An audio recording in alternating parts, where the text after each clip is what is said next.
पहुंच रही है आवाज? नहीं पहुंच पा रही भाई, क्या हो गया? क्या हो गया? आ रही है ना आवाज? Hello hello hello hello hello hello hello hello. Yes yes yes, नया चैप्टर ऑब्वियसली बेटा। लास्ट चैप्टर तो अपना खत्म हो गया था ना लास्ट वीक में ही। ठीक है, अब तो नए चैप्टर की बारी है, एक नई शुरुआत है। तो नए चैप्टर को नई ऊर्जा के साथ स्टार्ट करेंगे, नई ताकत के साथ स्टार्ट करेंगे। सबसे पहले जोश मीटर कमेंट करो जल्दी से, एनर्जी मीटर कमेंट करो, एंड उसके बाद वी विल स्टार्ट। चलो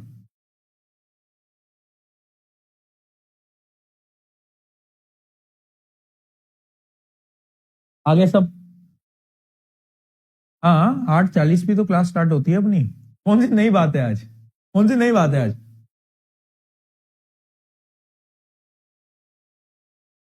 कोई नई बात नहीं है।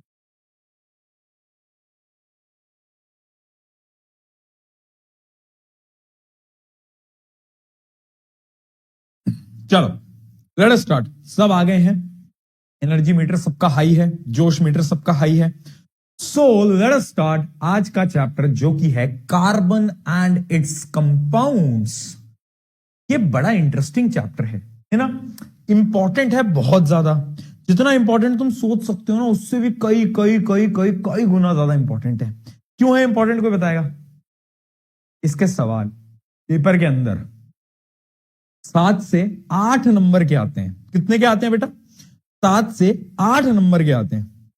ठीक है, हाँ बहुत बढ़िया जी। 7 से 8 नंबर के भैया सवाल आएंगे। तो आ जाते हैं बी के हिट्स, देख लेते हैं इंपॉर्टेंट टॉपिक्स कौन से हैं। आईयूपीएसी नेमिंग पे 1 नंबर का सवाल आपको दिख सकता है पेपर के अंदर। इलेक्ट्रॉन डॉट स्ट्रक्चर बनाने को बहुत बार पूछा जा चुका है और आगे भी जाएगा। और कहां से आता है वो टॉपिक भी यहां पर मैंने लिख दिए हैं। अगला, होमोलॉगस सीरीज पे एमसीक्यू क्वेश्चन दिख सकता है। इंपॉर्टेंट रिएक्शंस, एस्टरिफिकेशन, सोपिनिफिकेशन, डिहाइड्रेशन, ये तीनों इंपॉर्टेंट है। और वर्किंग ऑफ सोप का जो डायग्राम है उस पर क्वेश्चन पूछा जा सकता है। तो ये सारे के सारे वो पीके हिट्स हैं क्योंकि पेपर के अंदर बेटा रिपीट होते हैं। राइट? होते हैं कि नहीं होते? बिल्कुल होते हैं भैया, क्यों नहीं होते?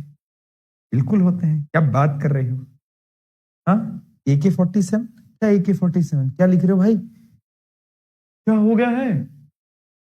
AK-47 दिख गई? AK-47 क्या लिख रहे हो भाई? चलो, तो ये थे हमारे क्या पीके हिट्स। ठीक है जी, आज इस चैप्टर को हम स्टार्ट कर रहे हैं। तो बेसिकली देखो, वैसे हम ट्राई करेंगे कि इस चैप्टर को हम 2 लेक्चर में खत्म कर पाए, बट थोड़ा बड़ा चैप्टर है बेटा, तो 3 भी लग सकते हैं। देखो थोड़ा सा बड़ा चैप्टर है, थोड़ा सा मन्ना मुन्ना तो बड़ा चैप्टर है भैया, टाइम लग जाता है थोड़ा सा मेरे को यार। ठीक है, तो देखो पहले चैप्टर स्टार्ट होता है कार्बन से। कार्बन, यार तूने एक चीज नोट करी, मुझे बताना। एलिमेंट्स तो बहुत सारे हैं, nitrogen, oxygen, sulphur, but chapter सिर्फ और सिर्फ कार्बन के नाम पे है। जैसे दोस्त तो तुम्हारे बहुत सारे हैं, बट एक वो सच्चा मित्र, क्योंकि जब तुम्हें प्रॉब्लम होती है तुम्हारे साथ खड़ा होता है ना, वो तुम्हारा बेस्ट फ्रेंड है, वो तुम्हारे सच्चे मित्र है। सिमिलरली कार्बन में कुछ तो खूबी होगी ना। अरे कार्बन पे हम क्यों क्यों पढ़ रहे हैं हम कार्बन को? Why we are studying carbon? बाकी तो हम किसी को नहीं दे रहे, क्योंकि कुछ तो खास होगा भैया कार्बन में, वही हमें देखना है। What is so special in carbon, देखते हैं। सबसे पहले, कार्बन एक नॉन मेटेलिक एलिमेंट है, यानी एक नॉन मेटल है। क्या है? एक नॉन मेटल है कार्बन, ये आपको पता ही होगा। उसके अलावा ये 17th मोस्ट अबंडेंट एलिमेंट है अर्थ क्रस्ट के अंदर। बहुत ज्यादा पाए जाने वाले एलिमेंट्स की जो रैंकिंग होती है उस पे 17th नंबर पे है। ठीक है, it is present in atmosphere primarily as the carbon dioxide, ये आपको पता ही है, CO2 की फॉर्म में प्रेजेंट होता है नेचर के अंदर। उसके अलावा कुछ चीजें आपको पता होनी चाहिए। कार्बन का एटॉमिक नंबर 6 होता है। अगर इसका एटॉमिक नंबर 6 है, यानी इसमें नंबर ऑफ इलेक्ट्रॉन कितने? 6। प्रोटॉन कितने? 6। अच्छा चलो, इसका इलेक्ट्रॉनिक कॉन्फ़िगरेशन लिख के बताओ, तो वो तुम लिख दोगे 2,4। क्या? 2,4, ये होता है इसका इलेक्ट्रॉनिक कॉन्फ़िगरेशन। ठीक है जी, इतनी चीजें हमें समझ में आ गई क्या? बहुत बढ़िया। अब इसकी वैलेंसी कितनी होती है? इसकी वैलेंसी भी 4 ही होती है, क्योंकि देखो आउटर मोस्ट शेल पे कितने इलेक्ट्रॉन? 4। तो इसकी वैलेंसी भी कितनी? 4। राइट? राइट? यस। क्या बात है, क्या बात है भैया मिशन जीत के बाद अब आप मिल रहे हो। मिशन जीत के लॉन्च हो चुका है ना अब तो। और पता है मिशन जीत चलो लॉन्च तो हो गया है, बट बहुत अच्छी चीज है कि अब मुझे लगता है कि हम कोशिश करेंगे कुछ बदलाव ला सकें, कुछ चेंजेस ला सकें। स्पेशली जो शोभित भैया हैं वो ये मिशन जीत को पूरे को देख रहे हैं कि कैसे वो उनको करना है ना, कैसे वो चीजों को चेंज करना चाहते हैं। और पता है पर्सनली मैंने क्या चीज बोली तुम्हारे शोभित भाई से, अगर तुम मुझसे पूछोगे तो मैंने उनसे एक चीज बोली कि देखो हम बिल्कुल ये जो कोचिंग इंडस्ट्री चल रही है इसके बारे में तो हम बात करेंगे, लेकिन एक बहुत इंपॉर्टेंट चीज है वो ये है कि जेई नीट सब कुछ नहीं होता। हम इस पे भी बात करेंगे, ठीक है, हम इस पे भी बात करेंगे कि जब एक इंसान फेल होता है ना इन एग्जाम्स के अंदर तो कैसे उसका कॉन्फिडेंस गिरता है, हम इस पे भी बात करेंगे, ठीक है। बाकी लोग सपने दिखाएंगे कि यार आईआईटी में अगर रैंक 1 आती है ना तो ऐसा होता है, कैंपस ऐसा होता है, बट जो फेल हो जाते हैं उनके बारे में कोई क्यों नहीं बात करता। सक्सेस स्टोरी सब जानते हैं, फेलियर स्टोरी भी तो बताओ, वो हम बताएंगे। अरे बताना बहुत जरूरी है ना, ताकि बच्चों के दिमाग में रहे यार कि ये सब कुछ नहीं है, जीवन में बहुत बड़ी चीजें करनी है, ये तो बस एक पाथ। अगर होता है बहुत अच्छा, नहीं होता कोई दिक्कत नहीं, राइट। तो इन चीजों के बारे में हम बात करेंगे, खुल के बात कर पाएंगे, बट ठीक है चलो आ जाओ, बहुत अच्छी चीज है। तो ये पहले, अच्छा एक चीज और है उसके बारे में बात, चलो लेक्चर के लास्ट में बात करेंगे, अभी नहीं, लेक्चर के लास्ट में बात करेंगे, याद दिलाना मुझे, ठीक है। तो कार्बन की कुछ प्रॉपर्टीज हैं, कार्बन की वैलेंसी क्या होती है। अब देखो बेटा, क्या कार्बन आयोनिक बॉन्ड बनाता है, तो आंसर है नहीं, कार्बन कभी आयोनिक बॉन्ड नहीं बनाता। अब मैं उसका रीजन बताता हूं, बड़ा इंटरेस्टिंग है। देखो कार्बन के आउटर मोस्ट शेल पे कितने इलेक्ट्रॉन है, 4, ठीक है। आयोनिक बॉन्ड बनाने के लिए वो क्या करेगा, या तो वो किसी से 4 इलेक्ट्रॉन ले लेगा, वो किसी से 4 इलेक्ट्रॉन ले लेगा, इसका ऑक्टेट पूरा हो जाएगा, 8 इलेक्ट्रॉन पूरे हो जाएंगे आउटर मोस्ट शेल पे और ये खुश हो जाएगा। या तो ये क्या करेगा, इन चारों इलेक्ट्रॉन को बाहर डोनेट कर देगा, है? किसी को डोनेट कर देगा। कौन सी ब्लैक स्क्रीन भाई, कौन सी ब्लैक स्क्रीन है? क्या करेगा, इसको डोनेट कर देगा। ये 2 ऑप्शन है इसके पास, या तो ये 4 इलेक्ट्रॉन ले लेगा या तो ये 4 इलेक्ट्रॉन डोनेट कर देगा। बट ये दोनों ही काम ना इसके लिए बहुत मुश्किल है यार, ये दोनों ही नहीं कर पा रहा है, इसके साथ दिक्कत ये है। अब होता क्या है, जब ये 4 इलेक्ट्रॉन लेगा, है देखो 4 इलेक्ट्रॉन इसने एक्स्ट्रा ले लिए, पहले इसके पास 6 इलेक्ट्रॉन थे और 6 ही प्रोटॉन थे, 6 प्रोटॉन थे। लेकिन अब क्या हुआ, इसने 4 इलेक्ट्रॉन ले लिए, तो अब इलेक्ट्रॉन हो गए कितने, 10 इलेक्ट्रॉन, और प्रोटॉन 6 ही है। तो इससे क्या होता है, ये जो कार्बन होता है ये अनस्टेबल हो जाता है। ये कहता है भैया क्या दुविधा है, भैया क्या दुविधा है लाइफ के अंदर कि मेरे ऊपर 10 इलेक्ट्रॉन 6 प्रोटॉन, अनस्टेबल हो गया। और अगर ये सोचता है कि वो 4 इलेक्ट्रॉन दे देगा तो उस प्रोसेस में बहुत ज्यादा एनर्जी लगती है, पर बेचारे के पास उतनी एनर्जी है ही नहीं भैया, बेचारे के पास उतनी एनर्जी नहीं भैया, कहां से लाएगा एनर्जी, है तो एनर्जी ही नहीं है तो कहां से लाएगा। तो यानी कार्बन आयोनिक बॉन्ड नहीं बनाता, क्योंकि वो ना 4 इलेक्ट्रॉन ले सकता है ना वो 4 इलेक्ट्रॉन दे सकता है, ठीक है। तो याद रखना केस 1, अगर कार्बन गेन करता है 4 इलेक्ट्रॉन तो क्या होगा, it would have 10 electron plus 6 proton, और जो न्यूक्लियस होगा वो अनस्टेबल हो जाएगा। क्यों, क्योंकि भाई एक छोटा सा न्यूक्लियस जिसके अंदर 6 प्रोटॉन है और 10 इलेक्ट्रॉन को होल्ड ही नहीं कर पाएगा कभी भी, ठीक है, highly unstable. Carbon losing 4 electron, अगर वो 4 इलेक्ट्रॉन लूज करने का सोचेगा, removing 4 electron requires huge energy, बहुत ज्यादा एनर्जी लगती है भैया, उतनी एनर्जी है ही नहीं। तो कार्बन अब परेशान हो गया, कार्बन कह रहा है यार मैं कहां जाऊं, इधर जाऊं या मैं उधर जाऊं, अरे किधर जाऊं, बोलो कहां जाएगा कार्बन, क्या लगता है तुम्हें, क्या लगता है, क्या लगता है कार्बन कहां जाएगा। कार्बन कहता है यार एक नई स्ट्रैटेजी लाते हैं, गेम को ही बदल देते हैं। अब क्या करते हैं कि अब अपन ना आयोनिक बॉन्ड नहीं बनाएंगे, ना मैं किसी से इलेक्ट्रॉन लूंगा ना मैं किसी को दूंगा, हम क्या करते हैं इलेक्ट्रॉन को शेयर कर लेते हैं। क्या कर लेते हैं, शेयर कर लेते हैं भैया। फॉर एग्जाम्पल स्कूल में टिफिन विफिन लेके जाते हो, है जब दोस्त तुम्हारा सैंडविच लाया होता है और तुम मैगी लाते हो तो आपस में शेयर हो जाता है। जैसे तेरे में सैंडविच तेरे में मैगी, ठीक है भैया शेयर कर लो। तो ऐसे ही इलेक्ट्रॉन की क्या हो जाती है, शेयरिंग हो जाती है, और कार्बन बनाता है कोवेलेंट बॉन्ड। तो पहले देखते हैं कोवेलेंट कंपाउंड्स क्या होते हैं। कोवेलेंट कंपाउंड्स, ब्लैक स्क्रीन अब तो नहीं आ रही, क्या हुआ, यानी ना, covalent compound is a chemical bond formed by sharing of electron between atoms to achieve stability. यानी स्टेबिलिटी को अचीव करने के लिए होता क्या है कि एक ऐसे बॉन्ड बनते हैं जिसमें इलेक्ट्रॉन आपस में शेयर हो जाते हैं, आपस में क्या हो जाते हैं, शेयर हो जाते हैं। ठीक है, उसको हम क्या बोल रहे होते हैं, उसको हम बोल रहे होते हैं कोवेलेंट बॉन्ड। ठीक है, या तो कोवेलेंट कंपाउंड्स। ठीक है जी, बहुत बढ़िया। इसको मैं और डिटेल में समझाऊंगा, बट उससे पहले हम समझते हैं कि प्रॉपर्टीज क्या होती हैं कोवेलेंट कंपाउंड्स की। What are the properties of covalent compound, क्या होगी। आयोनिक कंपाउंड की अभी पढ़ी थी पिछले चैप्टर में। नमक को इमेजिन कर लिया, हाँ भैया, नमक जो होता है पानी में सॉल्यूबल होता है। हाँ, वो जो जितनी भी प्रॉपर्टीज थी उसकी एकदम अपोजिट प्रॉपर्टीज कोवेलेंट के अंदर तुम्हें लिखनी है। फॉर एग्जाम्पल, फिजिकल स्टेट कैसा होता है, physical state solid liquid gas, जबकि आयोनिक कंपाउंड्स हमेशा सॉलिड होते थे। ठीक है जी, अगला इलेक्ट्रिकल कंडक्टिविटी। अब देखो, ये जो कोवेलेंट कंपाउंड्स होते हैं ना, ये पुअर कंडक्टर होते हैं इलेक्ट्रिसिटी के। क्या होते हैं, पुअर कंडक्टर होते हैं, ये बिजली को कंडक्ट नहीं करते। अब तुम पूछोगे भैया क्यों नहीं करते, आयोनिक कंपाउंड कंडक्ट करते थे, बिल्कुल करते थे। क्यों, क्योंकि उनके पास फ्री इलेक्ट्रॉन होते हैं। बट इसके पास तो भैया इलेक्ट्रॉन ही नहीं है फ्री, अरे ये तो शेयरिंग से बना है, तो फ्री इलेक्ट्रॉन ही नहीं होते। ठीक है, बहुत बढ़िया। Because they do not form ions, इसलिए ये इलेक्ट्रिसिटी को कंडक्ट नहीं करते। अगला सॉल्युबिलिटी। अब देखो, ये ना आयोनिक कंपाउंड का एकदम अपोजिट है। ये ऑर्गेनिक सॉल्वेंट्स में तो सॉल्युबल होंगे, लेकिन इनसॉल्युबल इन वाटर, यानी पानी में ये इनसॉल्युबल रहेंगे। बट यहां पर एक एक्सेप्शन होता है, एक्सेप्शन क्या है, शुगर। शुगर भी एक तरीके का क्या है, कोवेलेंट कंपाउंड ही है, बट वो पानी में मिल जाता है। राइट, ठीक है, बहुत बढ़िया। मेल्टिंग और बॉइलिंग पॉइंट की बात करें तो इसके जो मेल्टिंग बॉइलिंग पॉइंट होते हैं वो बहुत कम होते हैं। अगर आप आयोनिक कंपाउंड से कंपेयर कर रहे हो तो बहुत कम है। तुम बोलोगे ऐसा क्यों भैया, अरे क्योंकि इनके अंदर कोई इलेक्ट्रोस्टैटिक फोर्स नहीं है।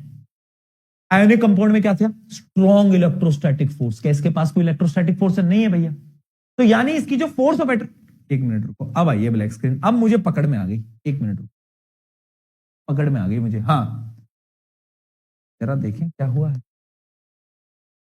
ठीक है, अब मुझे 2 सेकंड के लिए पकड़ में आई। अब मुझे समझ आया कि तुम झूठ तो नहीं कह रहे थे, तुम कह तो सच ही रहे थे। ठीक है, low melting and boiling point होता है क्योंकि इसके बीच की जो फोर्स ऑफ अट्रैक्शन होती है वो बहुत लो होती है, यानी लेस होती है, इस वजह से। ठीक है जी। अच्छा बेटा, ये जो चैप्टर है ये इंपॉर्टेंट है, तो प्लीज इसको ध्यान से पढ़ना। मैं पढ़ा रहा हूं, बट प्लीज स्पैम मत करो चैट में, जितने भी लोग कर रहे हैं थोड़ा सा सुनो, क्योंकि ये चैप्टर से सवाल बहुत आएंगे। मैं मुश्किल सवाल भी कराऊंगा, इजी भी कराऊंगा, ध्यान से सुन लेना। चलो, कोवेलेंट कंपाउंड सबको समझ आ गया, ठीक है। अब कोवेलेंट कंपाउंड कितने टाइप के होते हैं, तो बेसिकली ये 3 टाइप के होते हैं। एक होता है तुम्हारी तरह सिंगल बॉन्ड, एक होता है डबल बॉन्ड, और एक होता है ट्रिपल बॉन्ड। ठीक है, अगर मैं बात करता हूं सिंगल बॉन्ड की, सिंगल बॉन्ड में क्या होता है, फॉर एग्जाम्पल मान लो हाइड्रोजन और हाइड्रोजन के बीच में एक डंडी आ गई, यानी इनके बीच में एक सिंगल बॉन्ड हो गया, सिंगल बॉन्ड। ठीक है, डबल बॉन्ड क्या होता है, मान लो ऑक्सीजन में क्या हुआ, डबल बॉन्ड हो गया है, डबल बॉन्ड हो गया ऑक्सीजन में। नाइट्रोजन में ट्रिपल बॉन्ड हो गया। लो भाई, 3 डंडी बना दिया, ट्रिपल बॉन्ड हो गया। ठीक है, अब ये एक्चुअली में होता कैसे है, ये जब हम इलेक्ट्रॉन डॉट स्ट्रक्चर पढ़ते हैं ना, वहां पर आपको पूरा डिटेल में बताया जाता है। ठीक है, तो वहां पर हम डिटेल में समझेंगे कि आखिर बॉन्ड बनते कैसे हैं, ये सिंगल क्या है, डबल क्या है, ट्रिपल क्या है, इसके बारे में बात हम एकदम करने वाले हैं। ठीक है, बहुत बढ़िया, चलो बहुत सही, आगे बढ़ा जाए। कहां गए भाई, कहां गए, हाँ ये रहे। क्वेश्चन देखें, why are covalent compound poor conductor क्यों होते हैं, because they do not have ions, इन पे फ्री इलेक्ट्रॉन्स नहीं होते, आयंस नहीं होते, तो भैया बिजली काहे कैसे कंडक्ट करेंगे बेचारे। अगला, why do covalent compound have low melting boiling point, because they are made up of small molecule, और उनकी जो अट्रैक्शन की फोर्स होती है वो वीक होती है।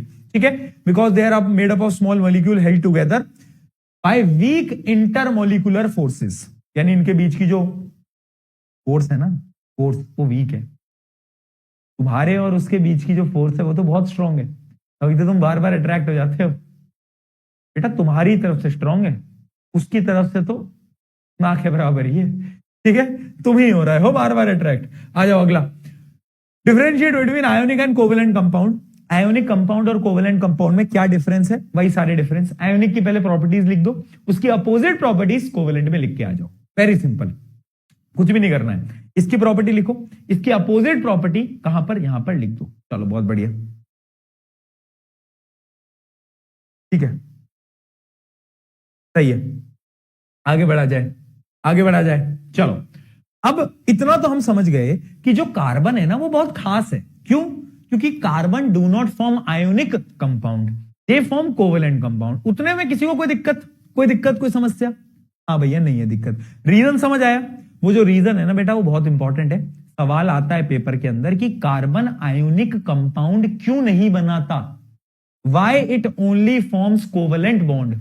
उसका आंसर सिंपल सा है, वो जो रीजन बताए थे कि अगर 4 इलेक्ट्रॉन को लूज करेगा तो बहुत एनर्जी लग जाएगी, और अगर 4 इलेक्ट्रॉन को गेन करेगा तो अनस्टेबल हो जाएगा। Remember that, very very important, paper के अंदर सवाल छप सकता है। ठीक है, अब आते हैं यूनिकनेस ऑफ कार्बन पे। यार ये जो कार्बन है इसमें इतना और क्या खास है? इसमें और क्या खास है? तो इसकी कुछ प्रॉपर्टीज हैं, कुछ प्रॉपर्टीज देखें। आ जाओ आ जाओ, 4 प्रॉपर्टीज हैं, 4 प्रॉपर्टीज हैं। एक है कैटिनेशन, पॉलिमराइजेशन, आइसोमेरिज्म, टेट्रावेलेंसी।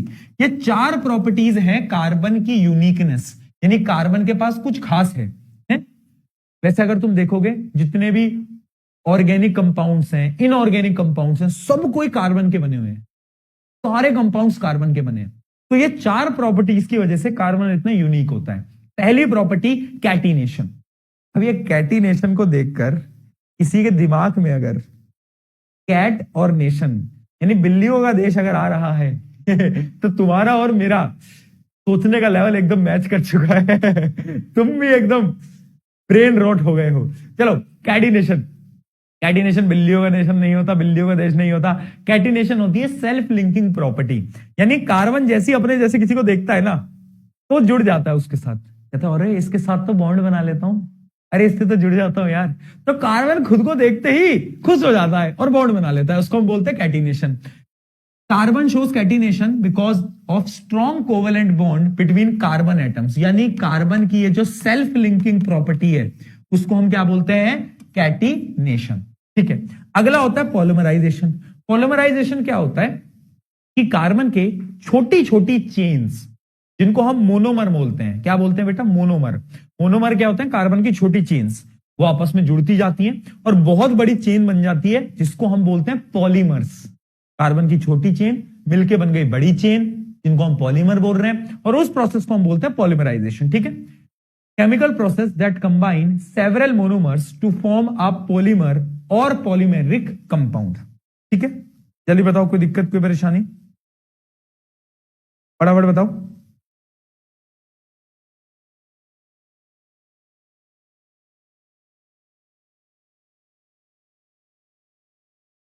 बताओ। ठीक है, बहुत बढ़िया, पॉलीमराइजेशन समझ आ गया। अगला है आइसोमेरिज्म। आइसोमेरिज्म को भी हम आगे पढ़ेंगे, लेकिन एक तरीके से डेफिनेशन समझ लो। अच्छा, क्लास 9 के अंदर तुमने एक टर्म पढ़ी होगी आइसोटोप, याद है? आइसोटोप, आइसोमर, हाँ है, आइसोटोप पढ़ी थी और आइसोबार पढ़ी थी, आइसोमर नहीं पढ़ा था। ठीक है, तो आइसोमेरिज्म क्या होता है? आइसोमेरिज्म इज द प्रॉपर्टी, एक ऐसी प्रॉपर्टी है जिसमें होता क्या है कि कुछ कंपाउंड्स होते हैं जिनका मॉलिक्यूलर फॉर्मूला तो सेम होता है, यानी जब आप उन कंपाउंड का फॉर्मूला लिखोगे वो तो सेम है, लेकिन स्ट्रक्चर अलग है, स्ट्रक्चर अलग है। ठीक है, इसके बारे में भी हम पढ़ेंगे आगे। Compounds having same molecular formula but different structure is called isomers. क्या बोलते हैं? उनको हम बोलते हैं आइसोमर्स। इसको हम डिटेल में आगे पढ़ेंगे, टेंशन नहीं लेनी। ठीक है, 3 प्रॉपर्टी समझ आ गई। Last property tetravalency. अभी टेट्रावेलेंसी क्या है? देखो, एक ना शो आता था पहले, बेंटेन। बेंटेन में ना एक वो होता था कैरेक्टर, फोर आर्म देखा किसी ने? 4 हाथ होते थे उसके, है ना? कार्बन भी बेंटेन का वही कैरेक्टर है, क्योंकि कार्बन के भी 4 हाथ होते हैं। भैया देखो, अगर मेरे 4 हाथ हों तो मैं तो क्या क्या कर लूं, बट देखो मेरे 2 हाथ हैं, बट कार्बन के ऐसे 4 हाथ होते हैं, यानी कार्बन 4 अलग अलग एलिमेंट्स के साथ रिश्ते बना सकता है, बॉन्ड बना सकता है। बॉन्ड बना सकता है? नहीं बना सकता, बिल्कुल बना सकता है, क्योंकि कार्बन के 4 हाथ हैं। और उसी प्रॉपर्टी को हम बोलते हैं टेट्रावेलेंसी। क्या बोलते हैं बेटा? टेट्रावेलेंसी। आ जाओ। कार्बन नीदर गेन्स और nor loses 4 electron to obtain the noble gas electronic configuration. ये रीजन मैं आपको दोनों बता चुका हूं। होता क्या है? Since carbon has valency of 4, it is capable of bonding with 4 other atoms of carbon or any other atom. ठीक है, तो उसको हम बोलते हैं क्या? टेट्रावेलेंसी, यानी कार्बन की वैलेंसी 4 है। सिमिलर सी बात है कि कार्बन के 4 हाथ हैं, बात खत्म। ठीक है जी, बहुत बढ़िया। तो ये 4 यूनिकनेस है किसकी? कार्बन की। अगर तुमसे कोई भी पूछ ले कार्बन में ऐसा क्या खास है, पहला कैटिनेशन, पॉलीमराइजेशन, आइसोमेरिज्म और टेट्रावेलेंसी। बस आ जाओ, क्वेश्चन बताओगे। Carbon forms large number of compound compared to any other element, explain using term catenation and tetravalency. ये तो आप बता दोगे कि इतने कंपाउंड क्यों बनाता है, क्योंकि कार्बन की 2 प्रॉपर्टीज होती हैं, कैटिनेशन यानी self linking property, tetravalency carbon can make bond with 4 different atoms at a same time. ठीक है जी, बहुत बढ़िया। हाँ 4 भाई, वाह यार। ठीक है, why don't silicon compound show the same diversity. ये बड़ा इंटरेस्टिंग क्वेश्चन है कि ऐसी चीज सिलिकॉन क्यों नहीं दिखाता। देखो सिलिकॉन का अगर तुम इलेक्ट्रॉनिक कॉन्फ़िगरेशन देखोगे ना तो कार्बन से मिलता जुलता है। सिलिकॉन का एटॉमिक नंबर क्या होता है, अगर तुम्हें याद हो तो, याद करने की जरूरत नहीं है, 9th में वैसे करवाया था याद। किसी को याद है क्या? बताओ, बोलो, याद आ रहा है? नहीं आ रहा? बिल्कुल भी याद नहीं आ रहा भाई, ऐसे मत करो यार, थोड़ा तो याद होना चाहिए। 14 याद है? ठीक है, इलेक्ट्रॉनिक कॉन्फ़िगरेशन अगर मैं तुम्हें बताऊं तो वो होता है 2 8 4। ये होता है इलेक्ट्रॉनिक कॉन्फ़िगरेशन। तो इसके भी आउटर मोस्ट शेल पे 4 इलेक्ट्रॉन। तो ये भी तो कार्बन की जैसे बहुत सारे बॉन्ड बनाना चाहिए, ये भी रिश्ते बनाना चाहिए, बट ये तो नहीं बनाता। क्यों नहीं बनाता? क्योंकि देखो कार्बन ना एक छोटा एटम होता है तो वो जल्दी बॉन्ड बनाता है, जबकि सिलिकॉन इज अ बिग, ये थोड़ा बड़ा हो गया है। क्या हो गया है? ये बड़ा एटम हो गया है। तो रीजन याद रखना, silicon shows catenation only to small extent because Si-Si bond are weaker and unstable. Hence, silicon cannot make as many complex compound as carbon. इसका मेन रीजन क्या है? सिलिकॉन जो होता है वो थोड़ा, उसका जो मॉलिक्यूल होता है या फिर उसका जो एटम होता है वो बड़ा होता है। क्या होता है? बड़ा होता है, तो वो थोड़ा अनस्टेबल होता है। क्या होता है? अनस्टेबल होता है। कार्बन बहुत छोटा है तो वो स्टेबल है, जो बड़ा हो गया वो अनस्टेबल हो गया, जो छोटा है वो स्टेबल है। ठीक है जी, बहुत बढ़िया। इतनी चीज हमको समझ आ गई है कि सिलिकॉन ये सारी चीजें नहीं करता है। आ जाओ, कार्बन कंपाउंड, अच्छा 4 ऑप्शन दे रखे हैं, बताना है कौन सा करेक्ट है। Are good conductor of electricity, are bad conductor of electricity. Carbon compound bad conductor होते हैं, पहली चीज तो। Have strong forces of attraction, नहीं। Have weak forces of attraction, तो इसका आएगा 2 और 4। 2 और 4 कहां है? C option, C option. चलिए, why does silicon do not show same versatility. बस एक तो मेरी ना जबान अटकती है शब्द में हर बार, जब भी मैं हर साल पढ़ाता हूं ना। वर्सेटैलिटी, वर्सेटैलिटी आपका भी कहीं पे अटकता है क्या? कुछ कुछ वर्ड्स होते हैं ना जहां पर आपका वो जबान ऐसी रुकती है। वर्सेटैलिटी, वर्सेटैलिटी यही बोलते हैं ना? हाँ। तो why does silicon do not show same versatility as carbon. तो कार्बन की तरह सेम क्यों नहीं दिखाता? क्योंकि वही रीजन है, as carbon because silicon bonds are weaker and less stable than carbon due to its larger atomic size. Silicon जो है थोड़ा बड़ा होता है। Silicon cannot form long chain और complex structure. ठीक है, वो इजीली लॉन्ग चेन्स या स्ट्रक्चर को फॉर्म नहीं कर सकते, साइज बड़ा है इसलिए। चलो भैया आगे बढ़ते हैं। अब आता है अगला टॉपिक जो कि है एलोट्रॉप्स ऑफ कार्बन। हेडिंग डालेंगे एलोट्रॉप्स ऑफ कार्बन। पानी पी लो।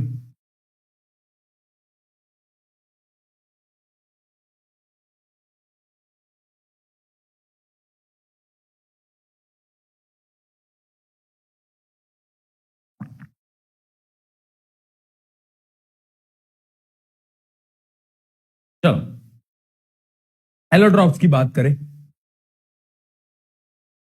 एलोट्रॉप्स, एलोट्रॉप्स क्या है? एलोट्रॉप्स है बहरूपिया, बहरूपिया है।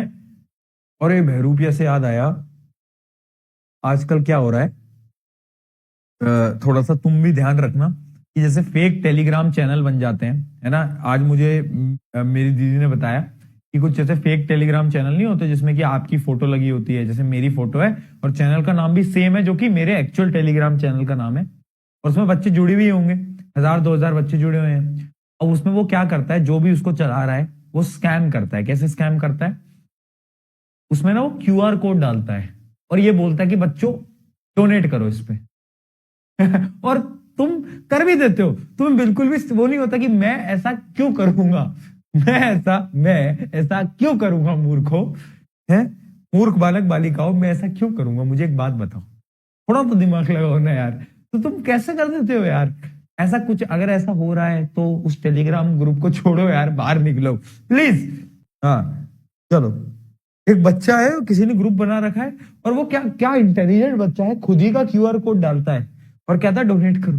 वाह यार, मेरे नाम से। तो थोड़ा ध्यान रखा करो यार, ऐसे मत किया करो। हाँ, तो एलोट्रॉप्स होते हैं बेसिकली बहरूपिया। बहरूपिया यानी allotropes are different physical form of same element, यानी एलिमेंट सेम है, केमिकल प्रॉपर्टीज भी सेम है, बट फिजिकल प्रॉपर्टीज अलग है। याद रखना, allotropes are the different physical form of same element, है ना। तो एलोट्रॉप, कार्बन के अगर मैं एलोट्रॉप्स की बात करूं तो तीन है जो कि हमें पढ़ने हैं सिलेबस के अंदर। पहला है डायमंड, एक है ग्रेफाइट और एक है फुलरीन। एक है ग्रेफाइट, एक है फुलरीन, ठीक है। पहले पढ़ते हैं डायमंड, इनका डिफरेंस समझ लो, ठीक है। देखो डायमंड जो है, सबसे इंटरेस्टिंग चीज तो मैं तुम्हें बताना चाहता हूं कि तुम्हें अगर कोई बोल रहा है यू आर अ डायमंड, तो वो तुमसे झूठ बोल रहा है। क्यों? क्योंकि हमें ऐसा लगता आ रहा था बचपन से कि डायमंड जो है वो शाइन करता है, बट ये झूठ है। Diamond do not shine, diamond चमकता ही नहीं है।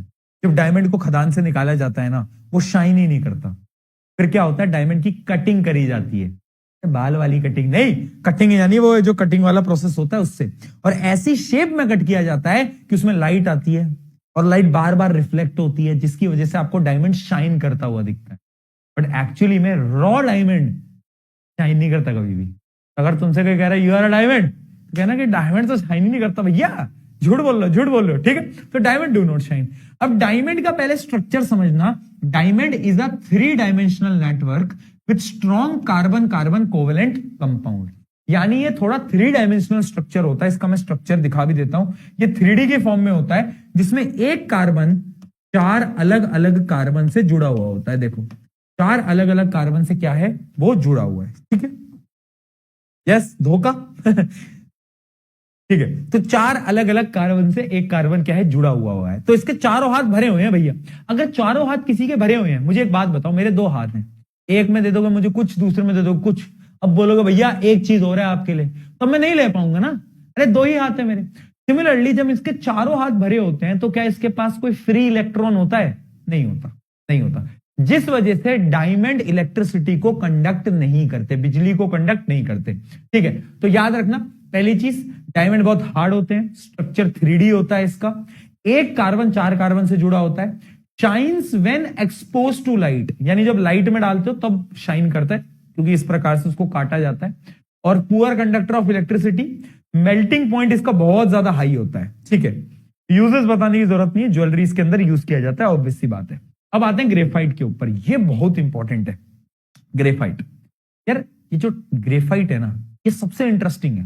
क्यों? क्योंकि ग्रेफाइट का अगर तुम स्ट्रक्चर देखोगे तो वो लेयर स्ट्रक्चर है, यानी एक लेयर, फिर दूसरी लेयर, फिर तीसरी लेयर, यानी एक लेयर के ऊपर एक लेयर ग्रेफाइट में लगी होती है, ठीक है। तो याद रखना स्ट्रक्चर कैसा होता है, carbon atom bonded with 3 other to form hexagonal rings, यानी लेयर्स में होता है, और एक कार्बन 3 कार्बन से जुड़ा होता है। अब मुझे एक बात बताओ, एक कार्बन के 4 हाथ थे, एक हाथ खाली रह गया है, एक हाथ खाली है, अब उस एक हाथ से क्या करेगा? अब एक हाथ खाली रह जाने का मतलब है कि उसके पास एक इलेक्ट्रॉन है वहां पे, यानी अब इसका एक हाथ खाली है तो इसके पास फ्री इलेक्ट्रॉन है। अब उस फ्री इलेक्ट्रॉन की वजह से ये इलेक्ट्रिसिटी को कंडक्ट करेगा। इसलिए जो ग्रेफाइट होता है that is a good conductor of electricity, but diamond electricity को कंडक्ट नहीं करता, ठीक है। Good conductor of heat and electricity, है ना। दिखता कैसा है, ये शाइनी दिखता है। ग्रेफाइट का पेंसिल, पेंसिल है ना, पेंसिल, हाँ पेंसिल ग्रेफाइट ही तो होता है पेंसिल के अंदर, तो बड़ी शाइनी होती है, ठीक है। मेल्टिंग पॉइंट हाई होता है। काम कहां पर आता है, dry lubricants for machine parts and lead pencils, pencils के अंदर डलता है। उसके अलावा बहुत सारे मशीन पार्ट्स में लुब्रिकेंट की तरह काम आता है। क्यों आता है? क्योंकि इसकी जो शेप होती है बेटा, वो देखो लेयर की शेप होती है, इसलिए ना ये बड़ा स्लिपरी स्लिपरी होता है। क्यों होता है स्लिपरी? क्योंकि लेयर्स में है ना स्ट्रक्चर, तो हाथ डालते हो तो वो लेयर्स ऐसे फिसल जाती हैं एक दूसरे में, इसलिए बहुत ज्यादा स्लिपरी होता है, ये ज्यादा हार्ड नहीं होता, ठीक है। बताओ जल्दी। बेटा शौर्य मान जा, ये स्पैम करना बंद कर दे। किसी दिन बेटा शौर्य तेरे को घर से उठा लूंगा, ठीक है? एक काली गाड़ी आएगी, तेरे को घर से किडनैप कर लेगी, है ना? और फिर तुम घर जाने की हालत में नहीं रह जाओगे। तो ये बंद कर दे और पढ़ ले। आजा। डायमंड हो गया, ग्रेफाइट हो गया, वेरी इंपॉर्टेंट, दोनों ही बड़े इंटरेस्टिंग थे। अब तीसरा आता है फुलरीन। फुलरीन उतना इंपॉर्टेंट नहीं है, बेसिकली ये होता है बकमिस्टर फुलरीन। फुलरीन क्या है? एक एलोट्रॉपी है, यानी बहरूपिया है। केमिकल प्रॉपर्टी सेम है लेकिन फिजिकल प्रॉपर्टी अलग है। जैसे देखो, ग्रेफाइट की फिजिकल प्रॉपर्टी अलग, डायमंड की अलग, ठीक है? बहुत बढ़िया। तो देखो फुलरीन क्या होता है? Atom arranged in a shape of sphere, यानी जैसे एक फुटबॉल होती है ना, फुटबॉल की तरह इसमें अरेंजमेंट होती है। यहां पे डायग्राम भी दे रखा होगा। ये क्या है? बकमिस्टर फुलरेंस। इसका नाम होता है C60, क्योंकि इसमें 60 कार्बन होते हैं, 60 कार्बन होते हैं, ठीक है? बहुत बढ़िया। बहुत हाई स्ट्रेंथ होती है इसकी। एग्जिबिट हाई कंडक्टिविटी, यानी कंडक्टिविटी भी बहुत हाई होती है इसकी। Unique structure with single and double bond, ठीक है? मेल्टिंग पॉइंट भी बहुत ज्यादा हाई होता है। ये काम कहां पे आता है आपको उतना पता होना चाहिए कि जो नैनो टेक्नोलॉजीज होते हैं, नैनो टेक्नोलॉजीज यानी जो चिप्स वगैरह बनती हैं, अरे खाने वाले चिप्स नहीं, अरे वो सेमीकंडक्टर वाली चिप्स नहीं होती, हाँ उनकी बात कर रहा हूं। नैनो टेक्नोलॉजी में काम आता है, मेडिकल अप्लायंसेस बनाने के काम आता है, ठीक है? याद रहेगा फुलरीन, ठीक है? बहुत बढ़िया, ठीक है, याद रहेगा फुलरीन, बहुत बढ़िया। चलो एक नंबर डन हो गया।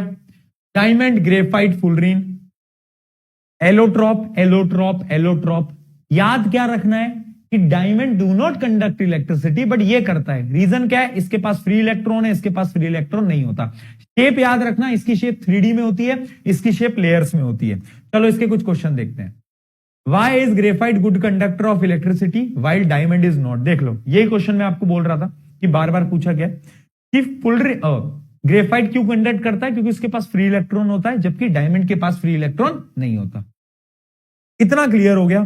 तो चैट में एक बार पी के लिख दो, क्योंकि अब हम आगे इस चैप्टर के बड़े इंटरेस्टिंग टॉपिक्स के ऊपर बढ़ने वाले हैं। बता दो भाई, अगर क्लियर है तो फटाफट से बता दो।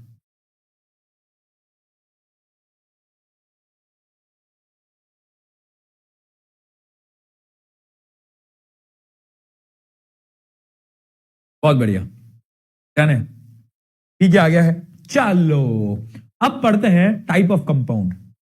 टाइप ऑफ कंपाउंड, अच्छा वो चीज जो मैं तुम्हें बता रहा था ना, मुझे एक बात बताओ। जैसे ये मेरे दिमाग में एक बड़ा इंटरेस्टिंग थॉट आया, मुझे बताना तुम। नेक्स्ट टॉपर्स 9th-10th में पढ़ाता था, ठीक है? पढ़ाता है, आज भी पढ़ाता है, और बहुत बच्चों को पढ़ाता है। 11th-12th भी, क्योंकि पिछले साल जो तुम्हारे सीनियर्स थे, क्योंकि वो 11th-12th में गए, तो हमने सोचा कि इनके लिए भी, इनको भी पढ़ाएंगे, हमने पढ़ाया। फिर उसके बाद अब जैसे सुबह भैया ने मिशन जीत को लॉन्च कर दिया, है ना? तो मेरे ऐसे दिमाग में एक चीज है, तो मुझे बताना कि तुम्हारे छोटे भाई बहन है, तुम्हारे छोटे भाई बहन है, तो अगर हम नेक्स्ट टॉपर्स को उन लोगों के लिए भी ले आए, उन बच्चों के लिए भी ले आए जिनको पढ़ाने के लिए कोई है ही नहीं। फॉर एग्जाम्पल, मुझे आज भी याद है कि मैंने देखा है, मतलब जैसे जो मेरे कजन्स में है, जो छोटे भाई बहन है, उनको मैं देखता हूँ, जो छोटी क्लासेस में होते हैं, वो या तो अगल बगल की कोचिंग में जाते हैं, है ना? घर पे होम ट्यूशन आते हैं। जो होम ट्यूशन में आते हैं वो तो बहुत ही पैसे लेते हैं। तुम भी शायद जब छोटी क्लासेस में होगे तो शायद तुम्हारे भी घर में होम ट्यूशन वाले वो भैया दीदी आते होंगे, तो वो बहुत पैसे लेते होंगे, है ना? और जब तुम कहीं किसी कोचिंग में जाते हो आपके आसपास की, तो शायद उधर आपको उतने अच्छे टीचर्स नहीं मिल पाते, है ना? चीजें समझ नहीं आती और बच्चों पे फोकस नहीं किया जाता, है ना? है ना? तो अगर हम कुछ ऐसा कर दे जिससे कि आपके छोटे भाई बहन की भी प्रॉब्लम सॉल्व हो जाए, है ना? तो क्या बोलोगे तुम? क्या लगता है तुम्हें? क्या मुझे ही करना चाहिए? मैं तुम लोगों से बहुत ऑनेस्ट ओपिनियन जानना चाह रहा हूं इस चीज की कि क्या मुझे करना चाहिए, बताओ। यस। ठीक है, ठीक है, ओके, चलो देखते हैं फिर। Let's see, let's see. आ जाओ, चलो चलो, ठीक है, ठीक है। मुझे बस आपसे ये चीजें थोड़ी पूछनी थी, है ना, मुझे आपसे ये चीजें पूछनी थी। चलो आ जाओ, let us start, let us start. Type of compounds पे आते हैं। अब हम अभी तक की कहानी समझ आ गई ना पूरी, वो डन हो गया। अब एक नया टॉपिक है। नया टॉपिक क्या है? अब हम पढ़ने वाले हैं हाइड्रोकार्बन क्या होता है। देख, हाइड्रोकार्बन ना कुछ डिफरेंट नहीं है, नाम से समझ आ रहा है, हाइड्रोजन और कार्बन दो चीजों से मिलके जब एक कंपाउंड बनेगा हाइड्रोजन और कार्बन से, उसको हम बोलेंगे हाइड्रोकार्बन। तो याद रखना, हाइड्रोकार्बन क्या होता है?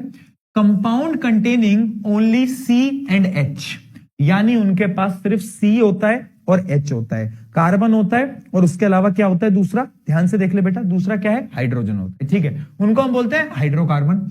अच्छा, कुछ कार्बन कंपाउंड्स भी होते हैं जिनके अंदर सिर्फ और सिर्फ कार्बन होता है, और जो ऑर्गेनिक कंपाउंड्स होते हैं वो कंपाउंड्स होते हैं जिनके अंदर कार्बन होता है, नाइट्रोजन होता है, इवन हाइड्रोजन भी होता है। ठीक है, तो ये होते हैं। हमें पढ़ना किसके बारे में? हमें पढ़ना इस चैप्टर में हाइड्रोकार्बन्स के बारे में, जिसमें सिर्फ कार्बन और हाइड्रोजन होते हैं। ठीक है, अब ये टेबल ध्यान से देखना। हाइड्रोकार्बन्स दो प्रकार के होते हैं, एलिफेटिक, अरे एलिफेंट नहीं यार, एलिफेटिक, और एक एरोमेटिक। Aliphatic, aromatic. एलिफेटिक को तो डिटेल में पढ़ेंगे, बट एरोमेटिक जो कंपाउंड है ना, वो हमारे सिलेबस में बस एक ही एरोमेटिक कंपाउंड है, और उसका स्ट्रक्चर बड़ा इंपॉर्टेंट है, जो कि है बेंजीन। नाम तो सुना ही होगा। तो आओ जरा बेंजीन का स्ट्रक्चर बनाते हैं। बेंजीन का स्ट्रक्चर कैसे बनता है? तुमने हेक्सागन बनाया, हेक्सागन, आपको वही हेक्सागन बनाना है।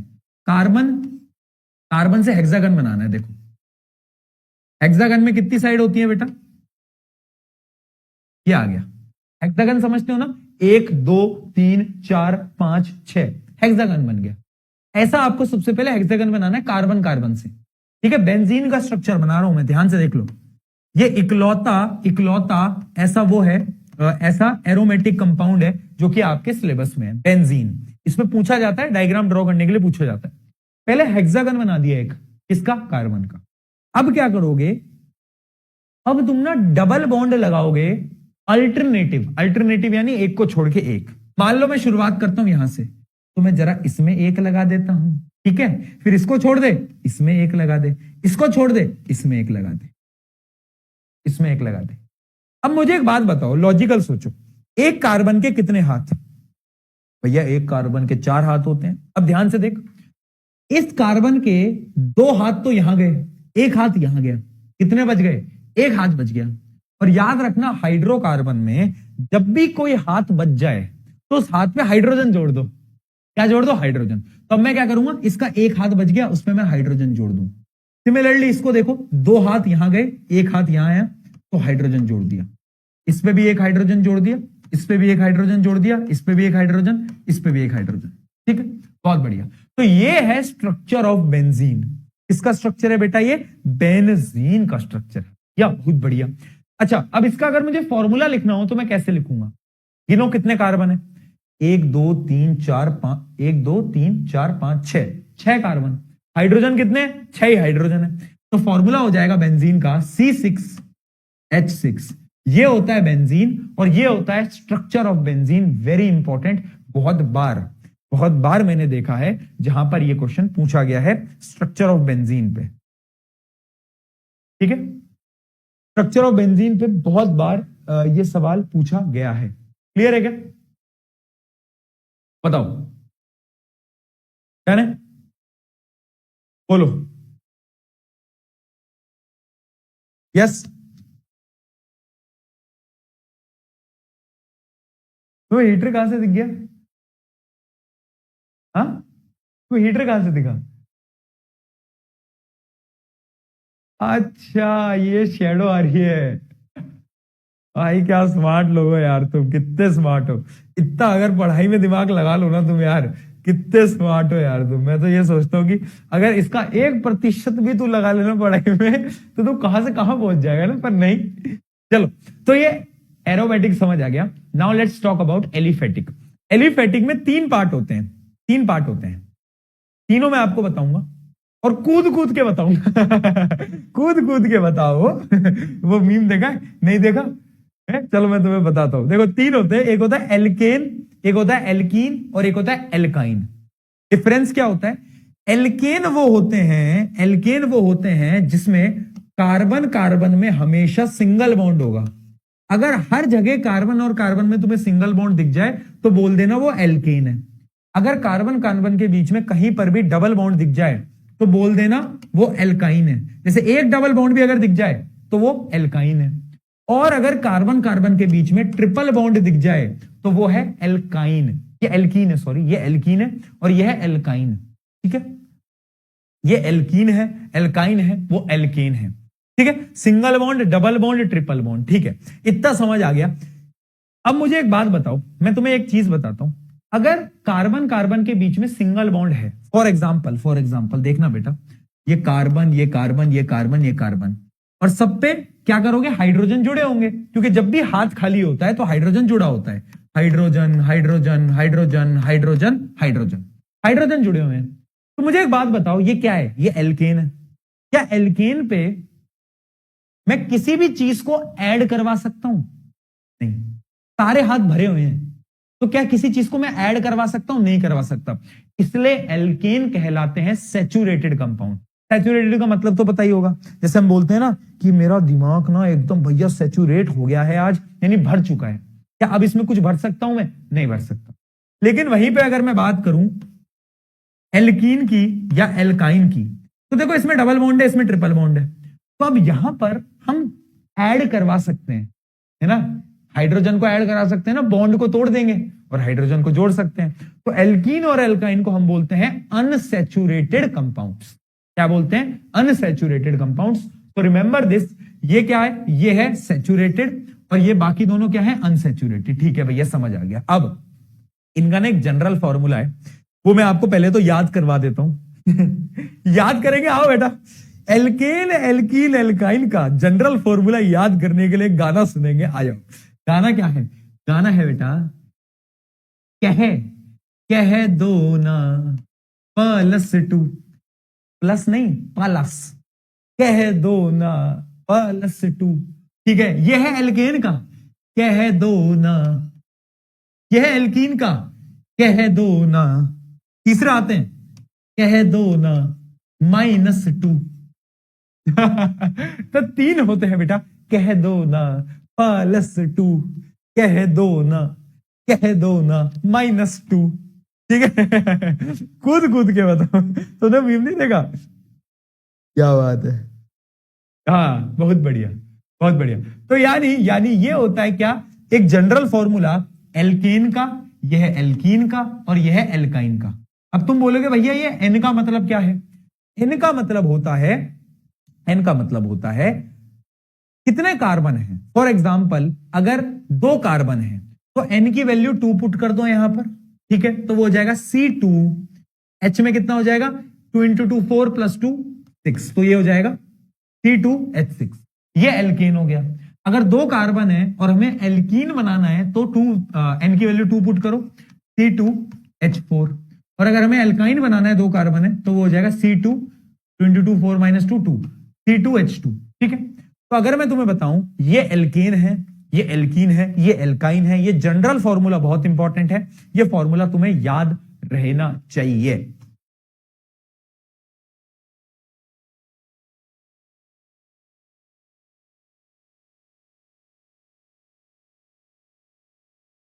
एक बार अच्छा लिख रहा है भैया, मजा नहीं आया, एक बार कूद कूद के बताओ। कैसे करते? कूद कूद के बताओ, कूद कूद के बताओ कि कह दो ना +2, कह दो ना, कह दो ना मैं। क्या क्या करवाते हो यार तू? ओए 1 मिनट, अगर इसकी क्लिप बाहर गई तेरी फील्डिंग सेट कर दूंगा बेटा। मैं क्या कर दूंगा? क्या कर दूंगा? फील्डिंग सेट कर दूंगा। अगला चैप्टर नहीं पढ़ाऊंगा, बैच बंद कर दूंगा। ठीक है, आ जाओ। चलो, तो इतना हमें समझ आ गया। सैचुरेटेड अनसैचुरेटेड कंपाउंड समझ आ गया। सैचुरेटेड कंपाउंड क्या है? जिसमें सिंगल बॉन्ड है। है ना, एल्केन है, सिंगल बॉन्ड है, और एल्कीन और एल्काइन क्या होते हैं, अनसैचुरेटेड कंपाउंड्स होते हैं। अच्छा मुझे ये बात बताओ, कौन ज्यादा रिएक्टिव होगा, सैचुरेटेड या अनसैचुरेटेड? ऑब्वियस सी बात है अनसैचुरेटेड। क्यों? अरे क्योंकि इसके अंदर चीजों का ऐड कर सकते हैं, यानी रिएक्ट कर सकता है, जबकि सैचुरेटेड कंपाउंड जो है वो लेस रिएक्टिव होता है। वो क्या होता है, वो लेस रिएक्टिव होता है।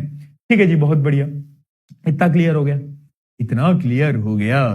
चलो चलो दोस्तों, अब हम बढ़ने वाले हैं नामकरण के ऊपर। तुमने नामकरण करा है कभी? हाँ, देखो जब तुम छोटे थे तो तुम खुद का नाम तो रख नहीं पाए वो तो तुम्हारे मम्मी पापा ने रख दिया, तो किसी का तो नाम रखो तुम। किसका नाम रखोगे? कंपाउंड्स का ही नाम रख लो। कंपाउंड्स का नाम रख लोगे तो तुम्हारा कम से कम कुछ तो भला हो जाएगा। तो आओ दोस्तों, कंपाउंड्स का ही नाम सीख लेते हैं। अब हम पढ़ेंगे IUPAC नॉमेनक्लेचर, यानी अब हम नामकरण करना सीखेंगे, एक तरीके से कंपाउंड्स की नेमिंग करना सीखेंगे। एंड ये बड़ा इंपॉर्टेंट है पोर्शन। क्यों यार? क्योंकि ना ये बेस है। अगर तू 11th 12th में, 10th में भी इंपॉर्टेंट है, बट अगर 11th 12th में तुम्हें केमिस्ट्री मतलब PCM या PCB लेनी है तो ये आना ही चाहिए। ये एकदम बेस होता है, 11वीं 12वीं में हर जगह काम आना है। ठीक है, तो ये तो तुम्हें आना ही चाहिए नॉमेनक्लेचर, जो कि आज मैं तुम्हें पढ़ाने वाला हूं।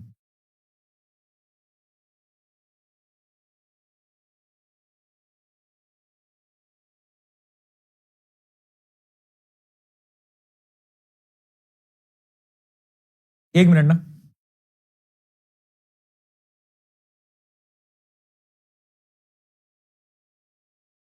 चलो आ जाओ दोस्तों, लेट्स स्टार्ट, लेट्स स्टार्ट। ठीक है जी, अब हम नामकरण करना स्टार्ट करेंगे। सबसे पहले तुम्हें एक टेबल पता होनी चाहिए, और वो टेबल क्या है? वो टेबल है ये। अगर एक कार्बन है तो उसका नाम होता है मिथ। अगर दो कार्बन है तो उसका नाम है, उसको हम बोलते हैं इथ। तीन कार्बन तो प्रॉप, चार कार्बन तो ब्यूट, बट नहीं है, ब्यूट है। पांच कार्बन तो पेंट, पहनने वाली पेंट नहीं है, पेंट। ठीक है, अगला हेक्स। फिर है सात कार्बन तो हेप्ट, और आठ कार्बन तो ऑक्ट। नौ कार्बन का नॉन होता है, 10 कार्बन का डेक होता है, वो आपको पढ़ने की जरूरत नहीं है, 10th के सिलेबस में ऑक्ट तक है। ठीक है, तो ये तो तुम्हें पता होना चाहिए, एक कार्बन, दो कार्बन, तीन कार्बन। ठीक है, अब अगर मान लो दो कार्बन है और दोनों कार्बन के बीच में अगर सिंगल बॉन्ड है, तो नामकरण तुम कैसे करोगे बताओ? अगर दो कार्बन है और दोनों में सिंगल बॉन्ड है, अगर तुम्हें दो कार्बन के बीच में सिंगल बॉन्ड दिख जाए, तुम पकड़ लेना कि ये क्या है, ये एल्केन है। क्या है? एल्केन। तो तुम क्या करोगे, एल्केन का जो लास्ट का एन है ना, उसको उठाओगे और इसमें जोड़ दोगे, यानी ये हो जाएगा इथेन। मैंने क्या करा बेटा, पहले मैंने देखा कितने कार्बन है, मुझे पता चल गया अच्छा दो कार्बन है, यानी शुरू में इथ लगाऊंगा, इथ। फिर मैंने देखा अच्छा कार्बन के बीच में सिंगल बॉन्ड है, तो नाम हो गया इथेन। अगर सेम केस में अगर कार्बन के बीच में डबल बॉन्ड होता तो इथ इन, इथीन। अगर दो कार्बन के बीच में ट्रिपल बॉन्ड होता तो इथाइन। क्या होता? इथाइन। बात समझ में आई? बात समझ में आई? एक और एग्जांपल लेते हैं। फॉर एग्जांपल बताओ इसका नाम क्या होगा? अच्छा हाइड्रोजन जोड़ लेना। हाइड्रोजन जोड़ने की एक प्रक्रिया समझ लो, एक प्रोसेस समझ लो। कार्बन के जितने हाथ खाली हैं उन पे हाइड्रोजन जोड़ दो। कार्बन के चार हाथ होते हैं, तो एक हाथ इसका भरा हुआ है, तो एक दो तीन, हाइड्रोजन हाइड्रोजन हाइड्रोजन। इस कार्बन के दो हाथ भरे हुए हैं, तो ये हो गया। इसके भी दो भरे हुए हैं, इसके भी दो भरे हुए हैं, इसका एक ही भरा हुआ है, तो इस पे तीन जोड़ दो। ठीक, तो ये क्या हो गया? ये हो गया एक कंपाउंड। अब इस कंपाउंड का अगर तुम्हें नामकरण करना है तो कैसे करोगे? पहले कार्बन गिनो, एक दो तीन चार पांच, पांच है, सिंगल बॉन्ड है, पेंटेन। पेंट, पेंट एन ठीक है, पांच कार्बन तो पेंट एन, पेंट एन। ठीक है, अगर यहां पे कहीं पे डबल बॉन्ड आ जाता तो क्या नाम लिखते? पेंटीन। क्या नाम? अगर मान लो यहां पर डबल बॉन्ड आ गया, अब नाम बताओ, अब नाम बता दो बेटा। Pentyne, pentyne, pentene. ठीक है, बहुत बढ़िया। अगर ट्रिपल बॉन्ड आ जाता तो पेंटाइन। क्या था? पेंटाइन। बहुत सही, बहुत सही बेटा। ठीक है, अब एक्चुअली में ये जो मैंने अभी तुम्हें पेंटीन बताया ये करेक्ट नहीं है, इसमें थोड़े चेंजेस होंगे, वो आगे हम बात करेंगे। अभी तुम रुक जाओ, अभी तुम बेसिक नोमेनक्लेचर की बात करो यार। एकदम हमें बेस से स्टार्ट करना पड़ रहा है, तो एकदम तुम्हें पहले बेसिक नोमेनक्लेचर आना चाहिए। ठीक है, बेसिक नोमेनक्लेचर आना चाहिए। अच्छा ये क्या क्वेश्चन आ गया भाई? Molecular formula of benzene C6H6, ऐसा बहुत बेसिक फॉर्मूला आया हुआ है। तो आए शौर्य तू फिर आ गया, नहीं मान रहा तू?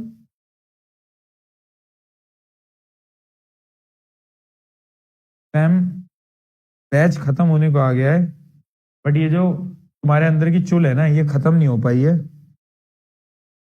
ये जो तुम नहीं मानोगे ना कभी भी, तो तुम जरा एक मिनट। हेलो यार, ना मेरी क्लास चल रही है अभी, तो क्या है ना कि कुछ बच्चे, एक दो बच्चे स्पैम करे जा रहे हैं, है ना, तो इनको पकड़, उनको ब्लॉक कर। हाँ हाँ हाँ, अब अभी चल ही रहा है, ओपन कर लेना चैट। हाँ, एक एक बच्चा है, तो नाम भी मैं लिख। अरे क्लास से ही ब्लॉक करते, मैं तो कह रहा हूँ, बैच भी ब्लॉक होता है ना। चल बैच तो रहने दो यार। हाँ हाँ हाँ, एक दिन तुम्हारे बैच भी ब्लॉक करा दूंगा। भुवन भैया कह रहे थे कि बैच ब्लॉक करवा दूं, मैं कहा नहीं यार, बैच ब्लॉक मत कराओ, बेचारे फिर वो आ जाता है ना मुझे। तुम पे तरस आ जाता है मुझे कुछ कुछ बच्चों पे की। ठीक है, चलो, फील्डिंग से मैं बोल रहा हूं मत करो। जब मैं कह रहा हूं यार, देखो क्या होता है, हर चीज की एक लिमिट होती है। मैं तुम्हारे साथ जब मैं आराम से बात कर रहा हूं, मैं फन में बात करता हूं, तुम्हें पता है कि I am just a chill guy, ठीक है, मैं लोड नहीं लेता, मैं तुम्हें डांटता नहीं हूं, तुम्हें पता है यार, अब अपना बहुत अच्छी बॉन्ड है ना, एक बॉन्ड बन चुका है इतने टाइम में। बट पॉइंट क्या होता है ना, जब मैं 3 बार एक चीज के लिए मना कर चुका हूं, तो वो मत किया करो। फिर क्या होता है ना, फिर वो इरिटेशन लगती है, और उसके बाद फिर अच्छा नहीं लगता। मैं नहीं करना चाहता ये सब चीजें। चलो आ जाओ, मोलिकुलर फॉर्मूला। अच्छा, ये तो एक क्वेश्चन था। हम कहां पे थे बेटा? हम थे नामकरण पे थे, ठीक है। तो ये एकदम बेसिक नामकरण था जो कि मैंने आपको बताया, ये मैंने आपको बताया, ठीक है। चलो आ जाओ आ जाओ, अब मुझे ना एक एक करके जरा एकदम बेसिक से स्टार्ट करेंगे हम। अगर मैं इसी टेबल पे आते हैं, इसको थोड़ा क्लीन करते हैं। अगर मैं बात करूं, एक कार्बन है और उस कार्बन पे 4 हाइड्रोजन ऐसे जुड़े हुए हैं, यानी इसका फॉर्मूला है CH4। तो इसका नाम क्या होगा? एक कार्बन है, यानी नाम होना चाहिए मिथ, मिथ होना चाहिए, और सिंगल बॉन्ड है तो होना चाहिए मिथेन। क्या होना चाहिए? मिथेन। तो इसका नाम मिथेन होता है। पर मुझे ये बात बताओ, क्या एक कार्बन का कोई एल्कीन या फिर कोई एल्काइन एग्जिस्ट कर सकता है? देखो, कार्बन एक ही है, तो कार्बन कार्बन में डबल बॉन्ड या फिर ट्रिपल बॉन्ड एग्जिस्ट ही नहीं कर सकता, जब कार्बन ही एक है तो। यानी मिथेन तो एग्जिस्ट करता है, लेकिन याद रखना, मिथीन जैसा कुछ नहीं होता। बेटा एक बात याद रखना, एक बात याद रखना, सच्चा प्यार और वो तुम्हारे पास वापिस आएगी, और मिथीन, इन तीनों के बारे में अगर मैं बात करूं तो ये तीनों ही एग्जिस्ट नहीं करते। ये तीनों ही झूठ है, अगर तुम्हें ऐसा लग रहा है। याद रखना, याद रखना कि ना उसका रिप्लाई आएगा, ना मिथीन एग्जिस्ट करता है। ये दोनों चीजें बहुत इंपॉर्टेंट है। मिथीन मिथाइन डू नॉट एग्जिस्ट, सिर्फ मिथेन एग्जिस्ट करता है। अब आते हैं 2 कार्बन में। तो अगर 2 कार्बन में सिंगल बॉन्ड है, इथेन इथीन इथाइन। 3 कार्बन में प्रोपेन प्रोपीन प्रोपाइन। 4 कार्बन में ब्यूटेन ब्यूटीन ब्यूटाइन। 5 कार्बन में pentane pentene pentyne. Hexane hexene hexyne. Heptane heptene heptyne. Octane octane octene octyne. ठीक है, बहुत बढ़िया बहुत बढ़िया। अब ना मैं तुम्हें क्या बताना चाहता था, जब मैंने तुम्हें बताया ना 1 2 3 4 5 और यहां मैंने डबल बॉन्ड लगाया, तो इसका नाम, हर एक बच्चे ने बोला भैया 5 कार्बन है और डबल बॉन्ड है, 5 कार्बन है और डबल बॉन्ड है, तो भैया नाम होना चाहिए क्या? नाम होना चाहिए, यही बोला सबने, पेंट के आगे इन लगा दिया। बट वो गलत है। क्यों? क्योंकि जब हम नामकरण करते हैं ना बेटा, तो आपको यह भी देखना पड़ता है कि डबल बॉन्ड कहां पर है, वेयर इज डबल बॉन्ड। अब मैं तुम्हें एक बहुत इंपॉर्टेंट कॉन्सेप्ट समझाने जा रहा हूं, नंबरिंग का कॉन्सेप्ट। तुम्हें यह ध्यान में रखना है कि डबल बॉन्ड है कहां, नंबरिंग करो। अब नंबरिंग 2 डायरेक्शन से कर सकते हो, या तो लेफ्ट से राइट चले जाओ, या तो राइट से लेफ्ट आ जाओ। दोनों नंबरिंग ट्राई करते हैं, 1 2 3 4 5, 1 2 3 4 5। ठीक, अब तुम ये देखो डबल बॉन्ड कहां पर जल्दी आ गया, जहां जल्दी आ गया उस रास्ते को चूज करो। 1 2 3, तीसरे कार्बन पे डबल बॉन्ड है। अगर यहां से काउंट करूं 1 2, देखो दूसरे कार्बन पे डबल बॉन्ड है। यानी मुझे नंबरिंग यहां से करनी पड़ेगी। तो दूसरे कार्बन पे डबल बॉन्ड है, इसका यह मतलब है इसका आंसर आ जाएगा 2 पेंटीन, या फिर बहुत सारी किताबों में तुम्हें ऐसा भी लिखा हुआ मिल जाएगा, paint two in, paint two in, या फिर 2 पेंटीन, एक ही बात है। ऐसा हम क्यों बोल रहे हैं? ऐसा बेटा हम इसलिए बोल रहे हैं क्योंकि डबल बॉन्ड कहां पर है वो देखना इंपॉर्टेंट है। सिमिलरली ट्रिपल बॉन्ड होता तो वो भी पोजीशन देखना इंपॉर्टेंट होता है। ठीक है, चलो ये समझ आ गया। ये नंबरिंग वाले क्वेश्चन अभी बहुत करने हैं, so that is not a issue. आ जाओ। अभी ना मैं अलग अलग पार्ट में आपको कराऊंगा। मैं आपको बेसिकली 3 पार्ट्स में नेमिंग कराऊंगा। एक तो स्ट्रेट चेन, स्ट्रेट चेन के बारे में तो मैं आपको ऑलरेडी अभी बता चुका हूं, है ना। अभी जो मैंने आपको नहीं बताया स्ट्रेट चेन होती है, ठीक है। एक होती है ब्रांच चेन, इसके बारे में हम लास्ट में पढ़ेंगे। और एक होता है रिंग यानी साइक्लिक, इनका नामकरण हम पढ़ लेते हैं। एक तो होती है सीधी चेन, कार्बन कार्बन कार्बन। अगर एक कार्बन साइकिल में आ जाए, एक लूप में आ जाए, तो उसका नाम कैसे चेंज होगा?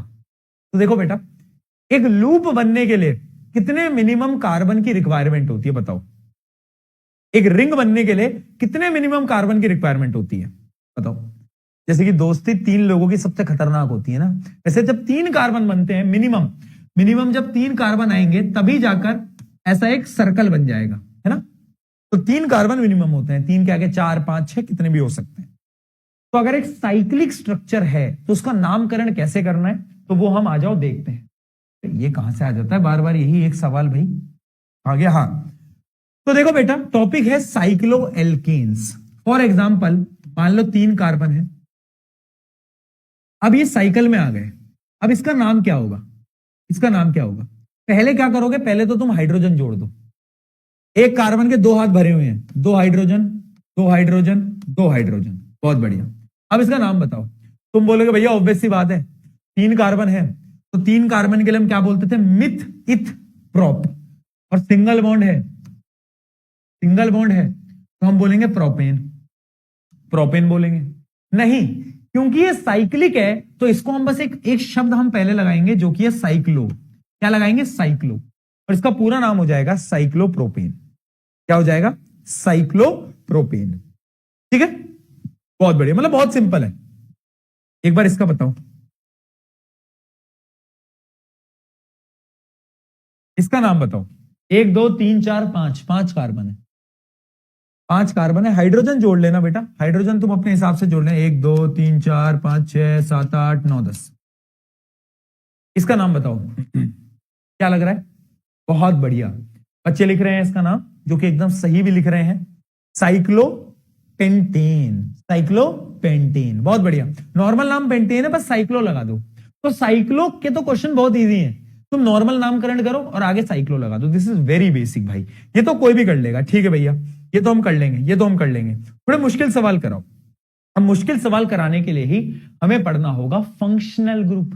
क्या पढ़ना होगा? हमें पढ़ना होगा बेटा फंक्शनल ग्रुप। ठीक है, आज हम सिर्फ फंक्शनल ग्रुप के क्वेश्चंस को प्रैक्टिस करेंगे। वो जो ब्रांच वाले क्वेश्चन होते हैं उनको हम कल प्रैक्टिस करेंगे। आज हम फंक्शनल ग्रुप्स के ट्राई करेंगे, जितने ज्यादा क्वेश्चन हो पाए उतने ज्यादा क्वेश्चन हम करें। ठीक है, क्या मेरे साथ सहमत हो सब? बताओ जल्दी, जल्दी बताओ, जाने।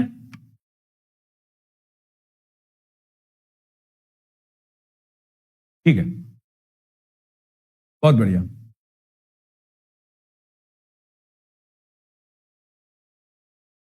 ठीक है, आ जाओ। तो देखो बेसिकली फंक्शनल ग्रुप होते क्या है, पहले तो ये समझो what is functional group.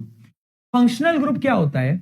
It is a atom और ग्रुप ऑफ एटम जो कि हाइड्रोजन की जगह हाइड्रोकार्बन में लगते हैं, और ये लगने के बाद वो जो पूरा हाइड्रोकार्बन है ना, उसकी प्रॉपर्टीज को पूरी तरीके से बदल देते हैं।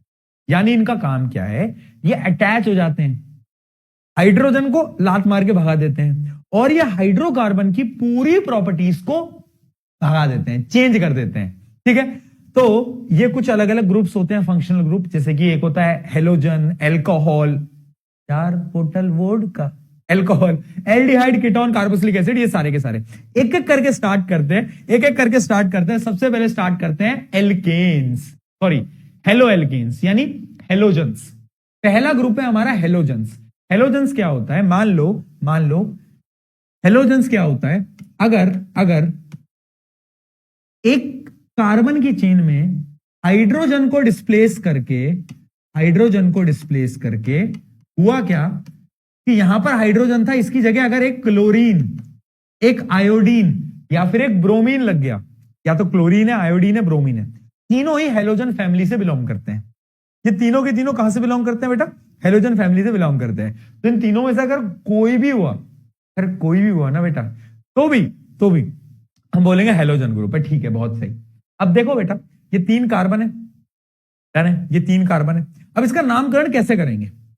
पहले कुछ नहीं करना, भूल जाओ यहां पर फंक्शनल ग्रुप है। तुम बेसिक से नाम सोचो कि अच्छा 3 कार्बन है, सिंगल बॉन्ड है, नामकरण करो। 3 carbon, prop, single bond ane, तो नामकरण कर दिया प्रोपेन, बात खत्म। Propane, propane. अब ये देखो कि कौन सा फंक्शनल ग्रुप है, क्लोरीन जुड़ा हुआ है, तो क्लोरीन की जगह तुम्हें इससे पहले क्या लगाना होगा? क्लोरीन का क्लोरो, क्या लगाना होगा? क्लोरो, तो नाम हो जाएगा क्लोरोप्रोपेन। अगर यहां पर क्लोरीन की जगह ब्रोमीन होता, अगर यहां पे ब्रोमीन होता तो तुम क्या लगाते? क्लोरो की जगह ब्रोमो लगाते। क्या लगाते? यहां पे ब्रोमो लगाते। अगर यहां पे आयोडीन होता तो तुम क्या लगाते? आयोडो लगाते। क्या लगाता? आयोडो लगाते। ठीक है, क्लोरो, ब्रोमो, आयोडो। यानी पहले नॉर्मल नामकरण करो, फिर देखो कौन सा हेलोजन है, क्या भैया क्लोरीन है, आयोडीन है या फिर ब्रोमीन है। क्लोरो, ब्रोमो, आयोडो, इन तीनों में से कुछ भी लगाया, काम खत्म। काम खत्म, tata bye bye goodbye, free हो गए तुम। ये होता है पहला फंक्शनल ग्रुप। अब इसके कुछ और क्वेश्चन करते हैं, तो टफ क्वेश्चन करेंगे। आ जाओ, हम टफ क्वेश्चन करते हैं। क्यों? क्योंकि भैया हमें मजा आ रहा होता है। ठीक है, तो अभी मैं अलग अलग लेवल पे जाऊंगा और मैं पूछूंगा मजा आ रहा है, तुम्हें बोलना हाँ भैया मजा आ रहा है। ठीक है, आ जाओ। चलो, अब यहां पे एक डबल बॉन्ड लगाया, यहां पे क्लोरीन लगाई, हाइड्रोजन तो अपने हिसाब से जोड़ लेना भैया। ठीक है, चलो अब नाम बताओ। अब तुम बोलोगे भैया 3 कार्बन है, सिंगल डबल बॉन्ड है, तो ये तो हो गया प्रोपीन। क्या हो गया? प्रोपीन। और ऑब्वियस सी बात है क्लोरीन है, तो ये आ गया क्लोरोप्रोपीन। बहुत बढ़िया जी, क्या बात है, स्मार्ट ही हो गए हो तुम तो। क्लोरोप्रोपीन। ठीक है जी, अगला देखते हैं। अब थोड़ा और मुश्किल जाएंगे, क्यों? क्योंकि हमें, अब यहां लगाएंगे एक ब्रोमीन। अब नामकरण करो, 1 2 3 4 5, 5 सिंगल बॉन्ड, पेंटेन। और ब्रोमो है तो नामकरण कर देंगे ब्रोमो, ब्रोमो, पेंटेन। बट क्या ये आंसर सही है? तो ये आंसर गलत है, क्योंकि तुम्हें देखो यहां पे नंबरिंग भी देखनी होगी। इस क्वेश्चन में तो ये पहले कार्बन पे ही था। अब नंबरिंग करो 1 2 3 4 5, और नीचे से नंबरिंग करो 1 2 3 4 5। देखो कि कौन सी नंबरिंग में जल्दी ब्रोमीन आ जाए, तो ये वाली नंबरिंग पे दूसरे कार्बन पे आ गया, तो आंसर होगा 2 ब्रोमो पेंटेन। 2 bromo pentane. ठीक है भैया, समझ आ गया। पर अब हम और क्वेश्चन करेंगे, क्यों? क्योंकि हमें क्या आ रहा है, शुरू मजबूरी में किए थे, लेकिन आगे चल के मजा आने लग गया। आयो, चलो तो अब और मजे लेंगे। तो एक क्लोरीन लगाया, एक ब्रोमीन लगाया, अब आएगा मजा। अब इसको जो ठीक कर देगा ना, वो होगा लेजेंड, लेजेंड, जो इसको ठीक कर दे। भैया पहले तो 4 कार्बन है, सिंगल बॉन्ड है, आंख बंद करके, नहीं नहीं आंख तो खुली रखना भैया, ब्यूटेन लिख दो। 4 कार्बन यानी ब्यूटेन, ब्यूटेन। अब भैया एक क्लोरो है, एक ब्रोमो है। भैया नंबरिंग कहां से करें? अगर यहां से नंबरिंग करें तो 1 2 3 4, और यहां से नंबरिंग करें तो 1 2 3 4। बताओ मुझे नंबरिंग कहां से करोगे? नंबरिंग कहां से करोगे? अब मैं तुम्हें एक ट्रिक बताता हूं। ट्रिक ये है, अगर 2 या फिर 2 से ज्यादा हेलोजन एक साथ जुड़ गए हैं, तो तुम्हें यह देखना है कि अल्फाबेटिकली, अल्फाबेट समझते हो, A B C D E F G, हाँ, अल्फाबेटिकली तुम्हें देखना है कौन पहले आता है। और जो पहले आता है ना, उसको थोड़ी इज्जत दो। जो पहले आ रहा है उसको थोड़ी इज्जत देनी पड़ेगी भैया। यानी जो अल्फाबेटिकली पहले आएगा उसकी नंबरिंग तुम्हें कम करनी होगी। फॉर एग्जाम्पल, अगर तुम नंबरिंग ऐसे करते हो तो क्लोरीन 2 पे आता है, ब्रोमीन 3 पे आता है। लेकिन अगर तुम नंबरिंग नीचे से करते हो तो ब्रोमीन 2 पे और 3 पे क्लोरीन। पी और सी में से पहले कौन आता है? पी और सी में से पहले कौन आता है? पी और सी, बी पहले आता है। इज्जत किसको मिलेगी? ब्रोमीन को मिलेगी। तो हम नंबरिंग कहां से करेंगे? नीचे से करेंगे। क्यों? क्योंकि इसको इज्जत हमें देनी पड़ेगी भैया। तो आंसर क्या आ जाएगा? 2 bromo, 2 bromo, 3 chloro, 2 bromo, 3 chloro butane. अब मजा आया, अब मजा आया भिड़ू। हाँ भैया अब मजा आया। चल ले एक और क्वेश्चन देखते हैं, आजा एक और क्वेश्चन देखेंगे। अब क्या होगा आंसर? 2 क्लोरीन एक ही कार्बन पे जुड़े हुए हैं। सबसे पहले तो 4 carbon single bond, butane, butane. 2 chlorine एक ही पे, बड़ी ना इंसाफी है। नंबरिंग कहां से करोगे? यहां से करोगे, छोटा पड़ेगा ना। 1 2 सेकंड पे आ गया। अरे 1 2 3 4 छोटा पड़ेगा ये रास्ता, यहां से तो तीसरे पे आएगा। ठीक है, क्या लिखोगे? 2 क्लोरीन है एक पे, तो तुम लिखोगे 2,2 डाई क्लोरो। डाई क्लोरो कब यूज करते हैं? जब 2 क्लोरीन एक साथ होते हैं। अगर यहां 2 ब्रोमीन होते तो तुम लिखते 2,2 डाई ब्रोमो, है ना। इसको ऐसे भी लिखा जा सकता है बेटा, 2 die chloro, directly 2 die chloro butane, है ना। और 2,2 डाई क्लोरो ब्यूटेन दोनों ही ठीक है, कोई दिक्कत वाली बात नहीं है। बट अगर ये लिखते हो 2,2 डाई क्लोरो ब्यूटेन, क्योंकि दोनों 2 पे ही है, तो ज्यादा बेटर रहेगा। ठीक है, चलो और मुश्किल करा दूं? बस यार बस, ठीक है। हेलोजन में इतना ही है, हेलोजन में इतना ही है, हेलोजन में इतने ही सवाल आते हैं। अब आते हैं अगले ग्रुप पे, हम सबका फेवरेट ग्रुप, एल्कोहल ग्रुप है। श्री श्री श्री हनी पाजी जी कह के गए थे 4 बोतल वोट का काम मेरा रोज का, ना मुझको कोई रोकता। ठीक है, तो अल्कोहल जो है, अल्कोहल ग्रुप को कैसे पहचानते हैं? अगर कहीं पर OH आ जाए तो वो अल्कोहल ग्रुप। फॉर एग्जाम्पल, अगर हाइड्रोजन को डिस्प्लेस करके कहीं पर तुम्हें ये दिख जाए, OH दिख जाए, तो पकड़ लेना कि ये तो अल्कोहल है भैया। अब इसका नामकरण कैसा होता है? वही सेम प्रोसेस, पहले नॉर्मल नाम लिख दो, 3 कार्बन सिंगल बॉन्ड, क्या नाम होगा बताओ? बोल दे भाई, प्रोपेन। अगली चीज, यहां पर OH ग्रुप है, अल्कोहल ग्रुप है, तो अल्कोहल में एक लास्ट का वर्ड होता है OL। क्या होता है? OL। तो इस OL को निकालो और यहां पर जोड़ो, और इस E को हटा दो। E को हटाना पड़ेगा ना यार, E हटा दो, OL जोड़ दो, तो नाम हो जाएगा प्रोपेनॉल। क्या हो गया बेटा? प्रोपेनॉल। क्या हो गया? प्रोपेनॉल। ठीक है, बहुत बढ़िया। और मुश्किल सवाल करें? क्यों? क्योंकि हमें मजा आता है यार। तो मजा आता है तो भैया मुश्किल सवाल तो कराओ यार, आ जाओ यार, कोई टेंशन वाली बात नहीं भैया। इसका नाम बताओ। 3 कार्बन भैया, ट्रिपल बॉन्ड, बड़ी नाइंसाफी है यार। नाम हो जाएगा प्रोपाइन, प्रोपाइन। ठीक है, बताओ बताओ, प्रोपाइन। ठीक है, और ये अल्कोहल है, तो इसमें OL जोड़ना पड़ेगा, E हटाना पड़ेगा, तो आंसर हो जाएगा प्रोपेनॉल, प्रोपेनॉइल, प्रोपेनॉइल। क्या बात है बेडू, वाह यार। ठीक है भैया, समझ आ गया, समझ आ गया। चलो एकदम done done done done done done, क्या बात है। ठीक है, और मुश्किल कर दें? मजा आ रहा है तो? अगर मजा आ रहा है तो और करा दूं, बताओ यार। ठीक है भैया, मजा आ रहा है तो और कराओ। चलो ले भाई, खुश रहे। तू भी क्या याद रखेगा? तू भी क्या याद रखेगा कि प्रशांत भैया ने एक अच्छा सवाल कराया था? बता दे भाई। 1 2 3 4 5 सिंगल बॉन्ड, पेंट को आगे लगा दो एन। नंबरिंग कहां से करें? अगर यहां से करोगे तो 1 2 3, मतलब ऊपर 1 2 3 4 5, 1 2 3 4 5। अगर ऐसे नंबरिंग जा रहे हो तो देखो छोटा रास्ता पड़ रहा है, ये तो पहले पे आ रहा है और ये तीसरे पे आ रहा है, तो क्या आंसर आएगा? पहले तो अल्कोहल है 2, तो क्या करोगे? OL जोड़ दो, तो ये हो जाएगा पहले तो पेंटनॉल, पेंटनॉल। ठीक है, और यहां पे 2 हैं, एक पहले पे एक तीसरे पे, तो क्या लिख सकते हो? 1 1 3, 1 पेंटेनॉल, 1 3 पेंटेनॉल। क्या बात है बेड़ू, समझ आ गया तुमको? वाह यार, आंसर आ रहे फटाफट, झटाझट, मजा ही आ गया यार। Very proud of you all. अगला फंक्शनल ग्रुप एल्डिहाइड। अब ये एल्डिहाइड ना बड़ा छुपा रुस्तम सा है, इसकी पहचान करनी बड़ी इंपॉर्टेंट है। देखो एल्डिहाइड कैसे पहचानोगे?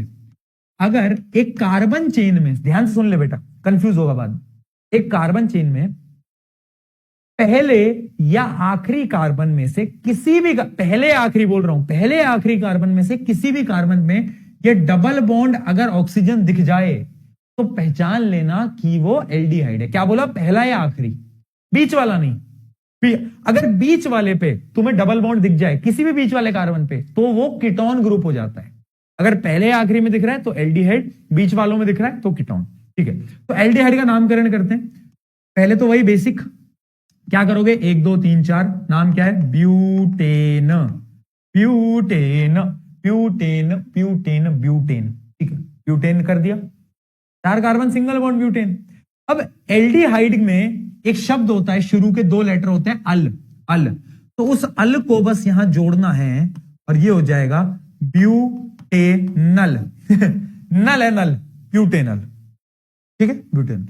याद रखना, पहले या आखिरी कार्बन, पहले या आखिरी कार्बन पे डबल बॉन्ड ऑक्सीजन है तो वो एल्डिहाइड ग्रुप है और बस अल जोड़ना है। ठीक है, एक बार मैं कीटोन और पढ़ा देता हूं ताकि तुम्हें कंफ्यूजन ना हो। तो एक बार कीटोन और देख लो बेटा। कीटोन क्या होता है? अगर पहले और आखिरी को छोड़ के, पहले और आखिरी को छोड़ के बीच में से किसी पे भी अगर डबल बॉन्ड ऑक्सीजन आ गया तो कीटोन ग्रुप है। अब इसका नामकरण कैसे करोगे? 1 2 3 4 5, सिंगल है सारे के सारे, तो सिंगल। ठीक, 1 2 3 4 5, तो ये आ गया पेंटेन, पेंटेन।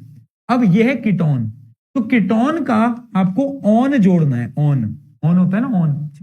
ये हटाया, ऑन जोड़ा, तो ये आ गया पेंटेनॉन, पेंटेनॉन, पेंटेनॉन। समझ आया तो चैट में पी के लिखो फटाफट से, अगर ये समझ आ गया है तो।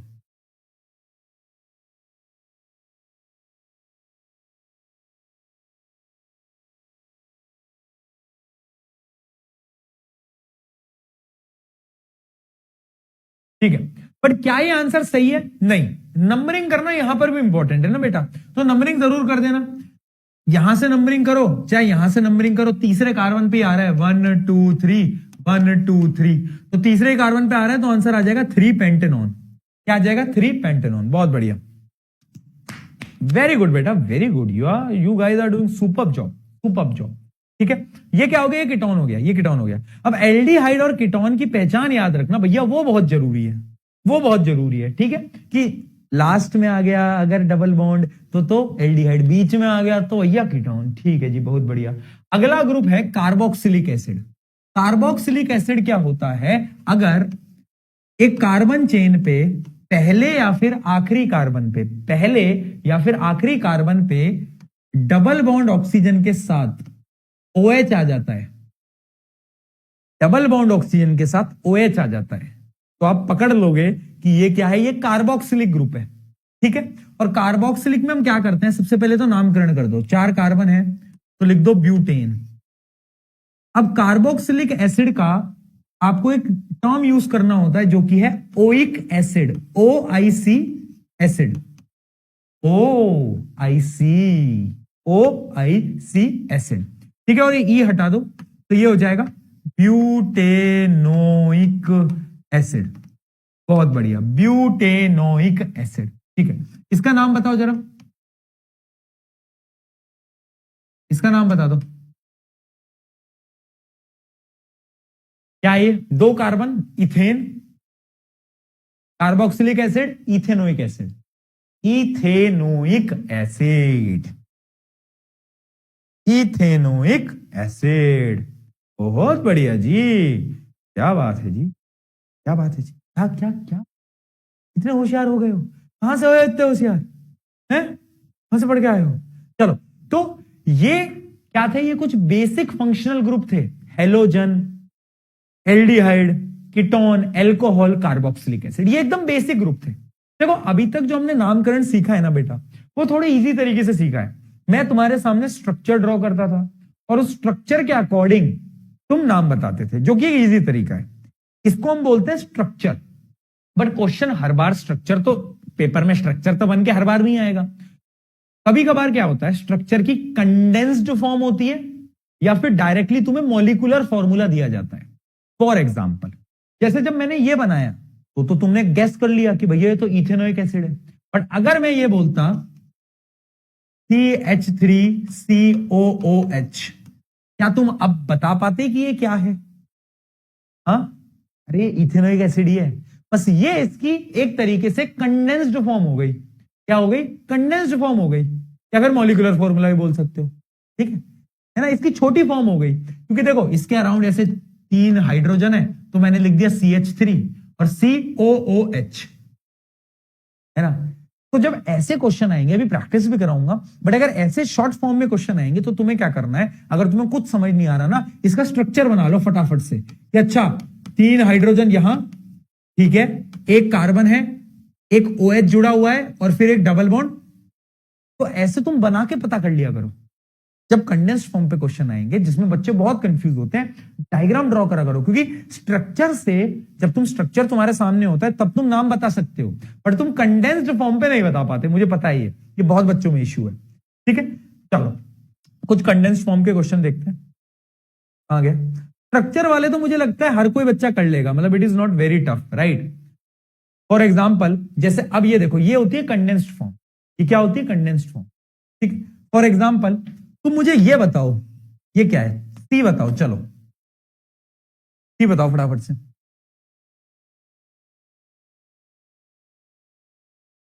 बहुत बढ़िया। अगर किसी बच्चे को नहीं समझ आया तो वो क्या करेगा, वो उसको ड्रॉ कर लेगा। वो ड्रॉ कर लेगा, उसको पता है भैया अच्छा एक कार्बन पे 3 हाइड्रोजन है, फिर एक कार्बन है, फिर एक कार्बन पे 3 हाइड्रोजन है, देखो, और बीच में एक ऑक्सीजन है। अब ड्रॉ करते ही तुम्हें समझ आ गया। अब तुम्हें ड्रॉ करते ही बेटा क्या समझ आ गया? हाँ, बहुत बढ़िया यार, क्या बात है। अब ड्रॉ करते ही तुम्हें समझ आ गया कि भैया ये तो कीटोन है, बीच वाले कार्बन पे डबल बॉन्ड ऑक्सीजन, कीटोन पकड़ा गया। आज बदमाश पकड़ा गया पकड़ा गया। अब नामकरण कर दो, क्या होता है? 3 कार्बन प्रोप एन, प्रोपेन, और कीटोन का ऑन, तो नाम क्या हो जाएगा? प्रोपेनॉन। प्रोपेनॉन, क्या सबने प्रोपेनॉन दिया था क्या? बहुत बढ़िया, प्रोपेनॉन। ठीक है, इसका नाम तो तुम दे ही दोगे, 2 कार्बन है और OH जुड़ा हुआ है, यानी ये अल्कोहल है, तो ये क्या होगा? बोलो, इथेनॉल। क्या होगा? इथेनॉल। ठीक है, ये देखो 3 कार्बन है और तीसरे कार्बन पे OOH है, यानी ये कार्बोक्सिलिक एसिड है, तो इसका नाम क्या होगा बेटा? देखो, जिसको लग रहा है थोड़ा फास्ट जा रहे हैं हम, तुम स्ट्रक्चर ड्रॉ कर करके ट्राई करो, बट जब तुम 3-4 बार ड्रॉ कर लोगे तो तुम्हें देखते ही पता चल जाएगा।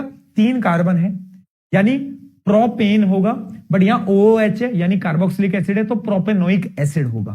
ठीक है, 3 कार्बन है और OH जुड़ा हुआ है, अल्कोहल है, यानी ये होगा प्रोपेनॉल। क्या होगा? Propanol, right. बहुत बढ़िया। तो इनकी प्रैक्टिस करना इंपॉर्टेंट है। स्ट्रक्चर देख के कोई भी कर लेता है, बट ऐसे कंडेंस्ड फॉर्म में पता लगाना इज वेरी टफ टास्क, और वही मैं तुम्हें प्रैक्टिस करवाना चाहता हूं। ठीक है, identify the functional group present in the following compound. अभी IUPAC पूरा खत्म नहीं हुआ है, अब फंक्शनल ग्रुप वाला पोर्शन हमने पूरा कर लिया है। एक छोटा सा एक पोर्शन होता है जो मैंने तुम्हें बताया था ना, ब्रांच हाइड्रोकार्बन, यानी मान लो एक सीधे कार्बन में अगर एक ऐसे नीचे ब्रांच आ जाए तो नामकरण कैसे करना है वो हम कल जानेंगे। अभी हम फंक्शनल ग्रुप से रिलेटेड 1-2 क्वेश्चन देख रहे हैं। Identify the functional group, OH alcohol, COH carboxylic acid, ये बताओ ये कौन सा है? जब भी समझ ना आए डायग्राम ड्रॉ कर लो। CH3 यानी एक कार्बन पे 3 हाइड्रोजन, फिर एक कार्बन पे 1 हाइड्रोजन और 1 ऑक्सीजन, बताओ क्या है ये? पहले या आखिरी कार्बन पे अगर डबल बॉन्ड ऑक्सीजन है तो वो एल्डिहाइड ग्रुप होता है। क्या होता है? एल्डिहाइड। और ये क्या है? बीच में है ऑक्सीजन, ये तो कीटोन है, ये कीटोन है, राइट। बहुत बढ़िया। और कोई क्वेश्चन?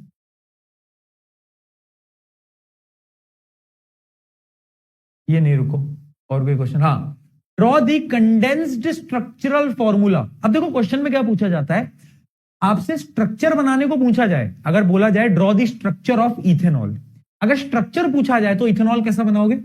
2 कार्बन, इथेनॉल है यानी OH है, H H H, इस कार्बन के 2 हाथ भरे हुए हैं तो 2 हाथ और हाइड्रोजन जोड़ दो, तो ये तो स्ट्रक्चर होता है, ये तो स्ट्रक्चर होता है।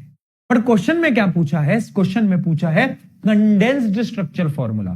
तो बेटा कंडेंस्ड स्ट्रक्चर फॉर्मूला कैसे बनाते हैं, जैसे स्ट्रक्चर है, अब क्या करो, ये एक कार्बन 3 हाइड्रोजन से जुड़ा हुआ है, तो इसको लिख दो CH3, ठीक है।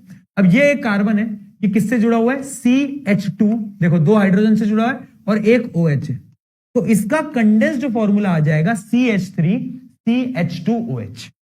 समझे बात को, ये होता है कंडेंस्ड फॉर्मूला। यानी पहले तुम स्ट्रक्चर बनाओगे और स्ट्रक्चर बनाने के बाद तुम क्या करोगे, तुम उसकी कंडेंस्ड फॉर्म कर दोगे। Very simple, very easy. ये तुम बनाओगे, प्रोपेनल नहीं, ये मैं तुम्हें बना के दिखा रहा हूं, ये तुम बनाओगे और ये भी तुम बनाओगे। प्रोपेनल देखो 4 कार्बन, 1 मिनट 5 क्यों बन गए भाई, हाँ, प्रोपेनल, अल यानी या तो पहले या तो आखिरी कार्बन पे डबल बॉन्ड ऑक्सीजन होना चाहिए, ठीक है। अब क्या करो, हाइड्रोजन जोड़ दो, 1 2 3, 1 2, क्योंकि 2 हाथ भरे हुए हैं, 1 2। अब इसके देखो 2 हाथ यहां भरे हुए हैं, 1 यहां भरा हुआ है, तो बचा कितना, 1 हाथ बचा। तो अब इसको मैं कैसे लिखूंगा बेटा, ध्यान से देखना, पहले ये लिखो CH3, फिर लिखो CH2,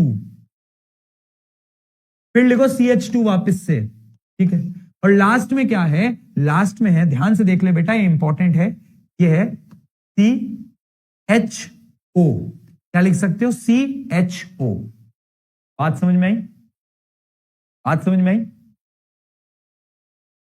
बताओ कौन से को गलत कर दिया,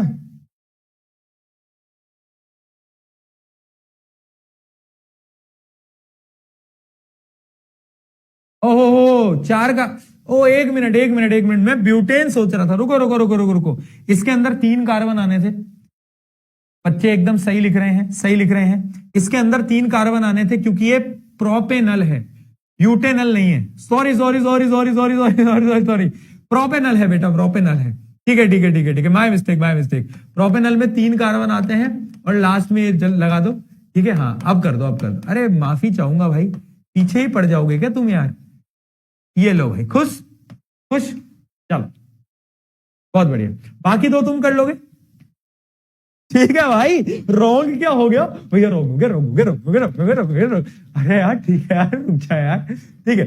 तो ये क्या था, नाम से हमने स्ट्रक्चर बनाया एंड देन उस स्ट्रक्चर से हमने क्या बनाया, हमने बनाया condensed form, that is very important. बहुत बढ़िया, इतना क्लियर है, इतना क्लियर है।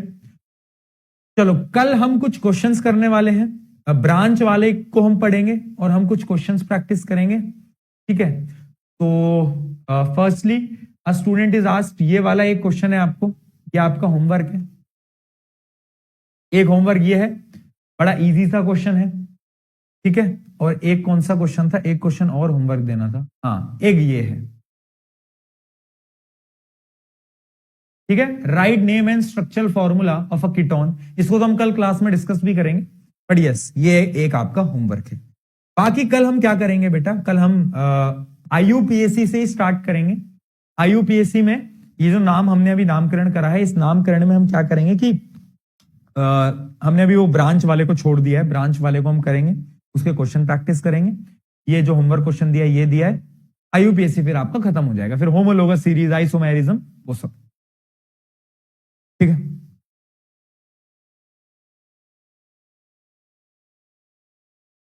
एल्काइल ग्रुप कल होगा बेटा, एल्काइल ग्रुप कल होगा। अभी कौन सा चैप्टर तुम्हारा खत्म हो गया, बहुत बड़ा चैप्टर है, कल खत्म हो जाए बहुत बड़ी बात होगी।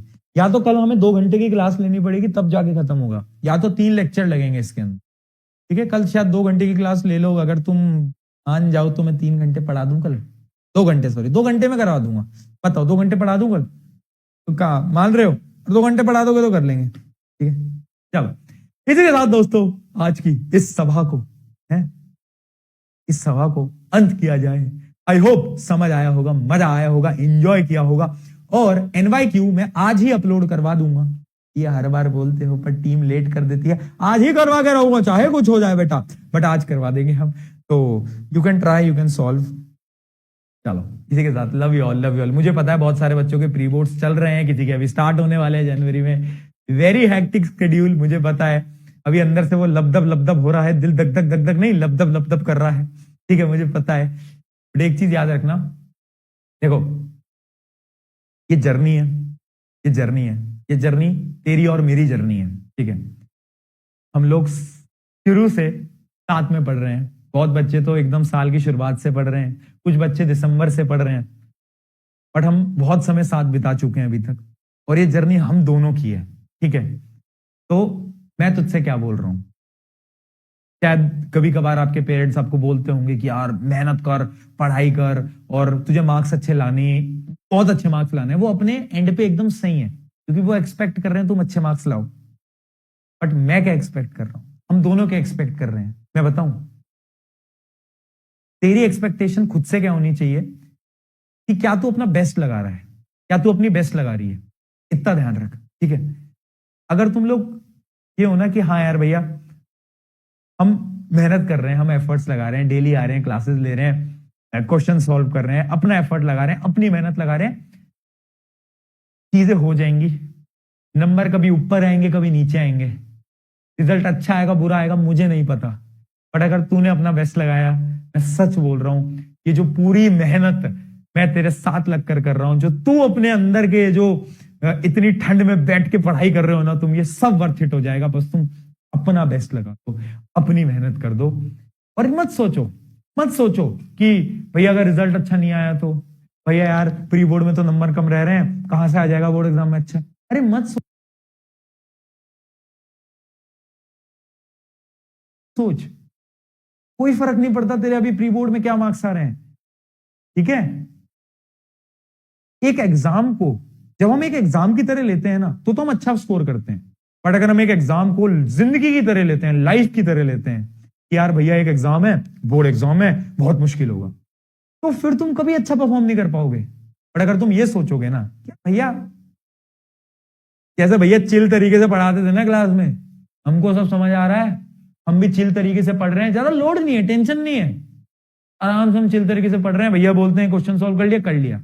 अब नहीं फिर इधर उधर कि ठीक है भैया इतना इनफ है तो इनफ है, बात खत्म, ठीक है।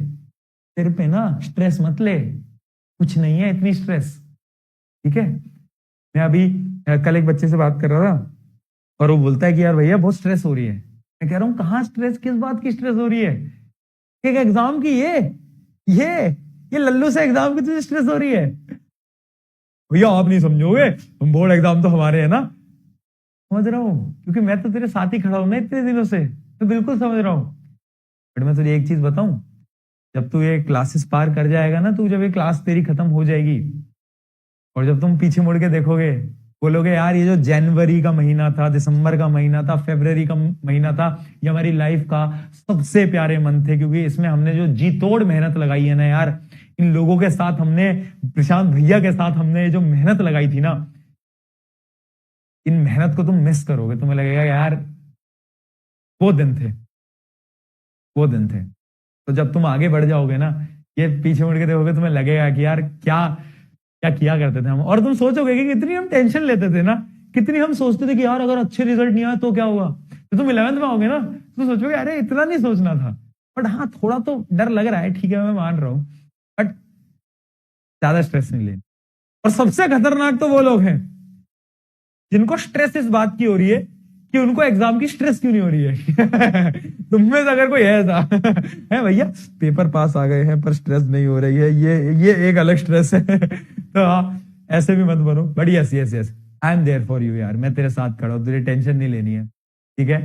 तुम मेरे मूर्ख बालक बालिका हो, और अभी तक जैसे साथ दिया आगे भी साथ दूंगा। Very soon God series, GOD, God series will be back. अगर तुम्हें नहीं पता है गॉड सीरीज के बारे में, अपने सीनियर से पूछना। लास्ट ईयर गॉड सीरीज 3 दिन फिजिक्स, केमिस्ट्री एंड बायोलॉजी के द मोस्ट इंपॉर्टेंट क्वेश्चंस, ये वही सवाल होते हैं जो कि पेपर में रिपीट करते हैं। गॉड सीरीज से लास्ट टाइम 75% से ज्यादा पेपर सेम देखने को मिला। हाँ ये मैं नहीं बोल रहा, तुम्हारे सीनियर्स बोलते हैं, राइट, मुझे नहीं पता, ऐसा कुछ नहीं होता, ये सब तो झूठ है। बट ठीक है, the God series will be back guys, but yes मेहनत हमारी चलती रहेगी, कोई टेंशन वाली बात नहीं है, तेरे साथ हूं मैं, चिल कर, है ना, लोड नहीं लेनी। On this note love you all, take care, bye, जाओ bye bye bye, love you, bye bye bye, see you tomorrow. आ जाना टाइम पे, अगर मैं टाइम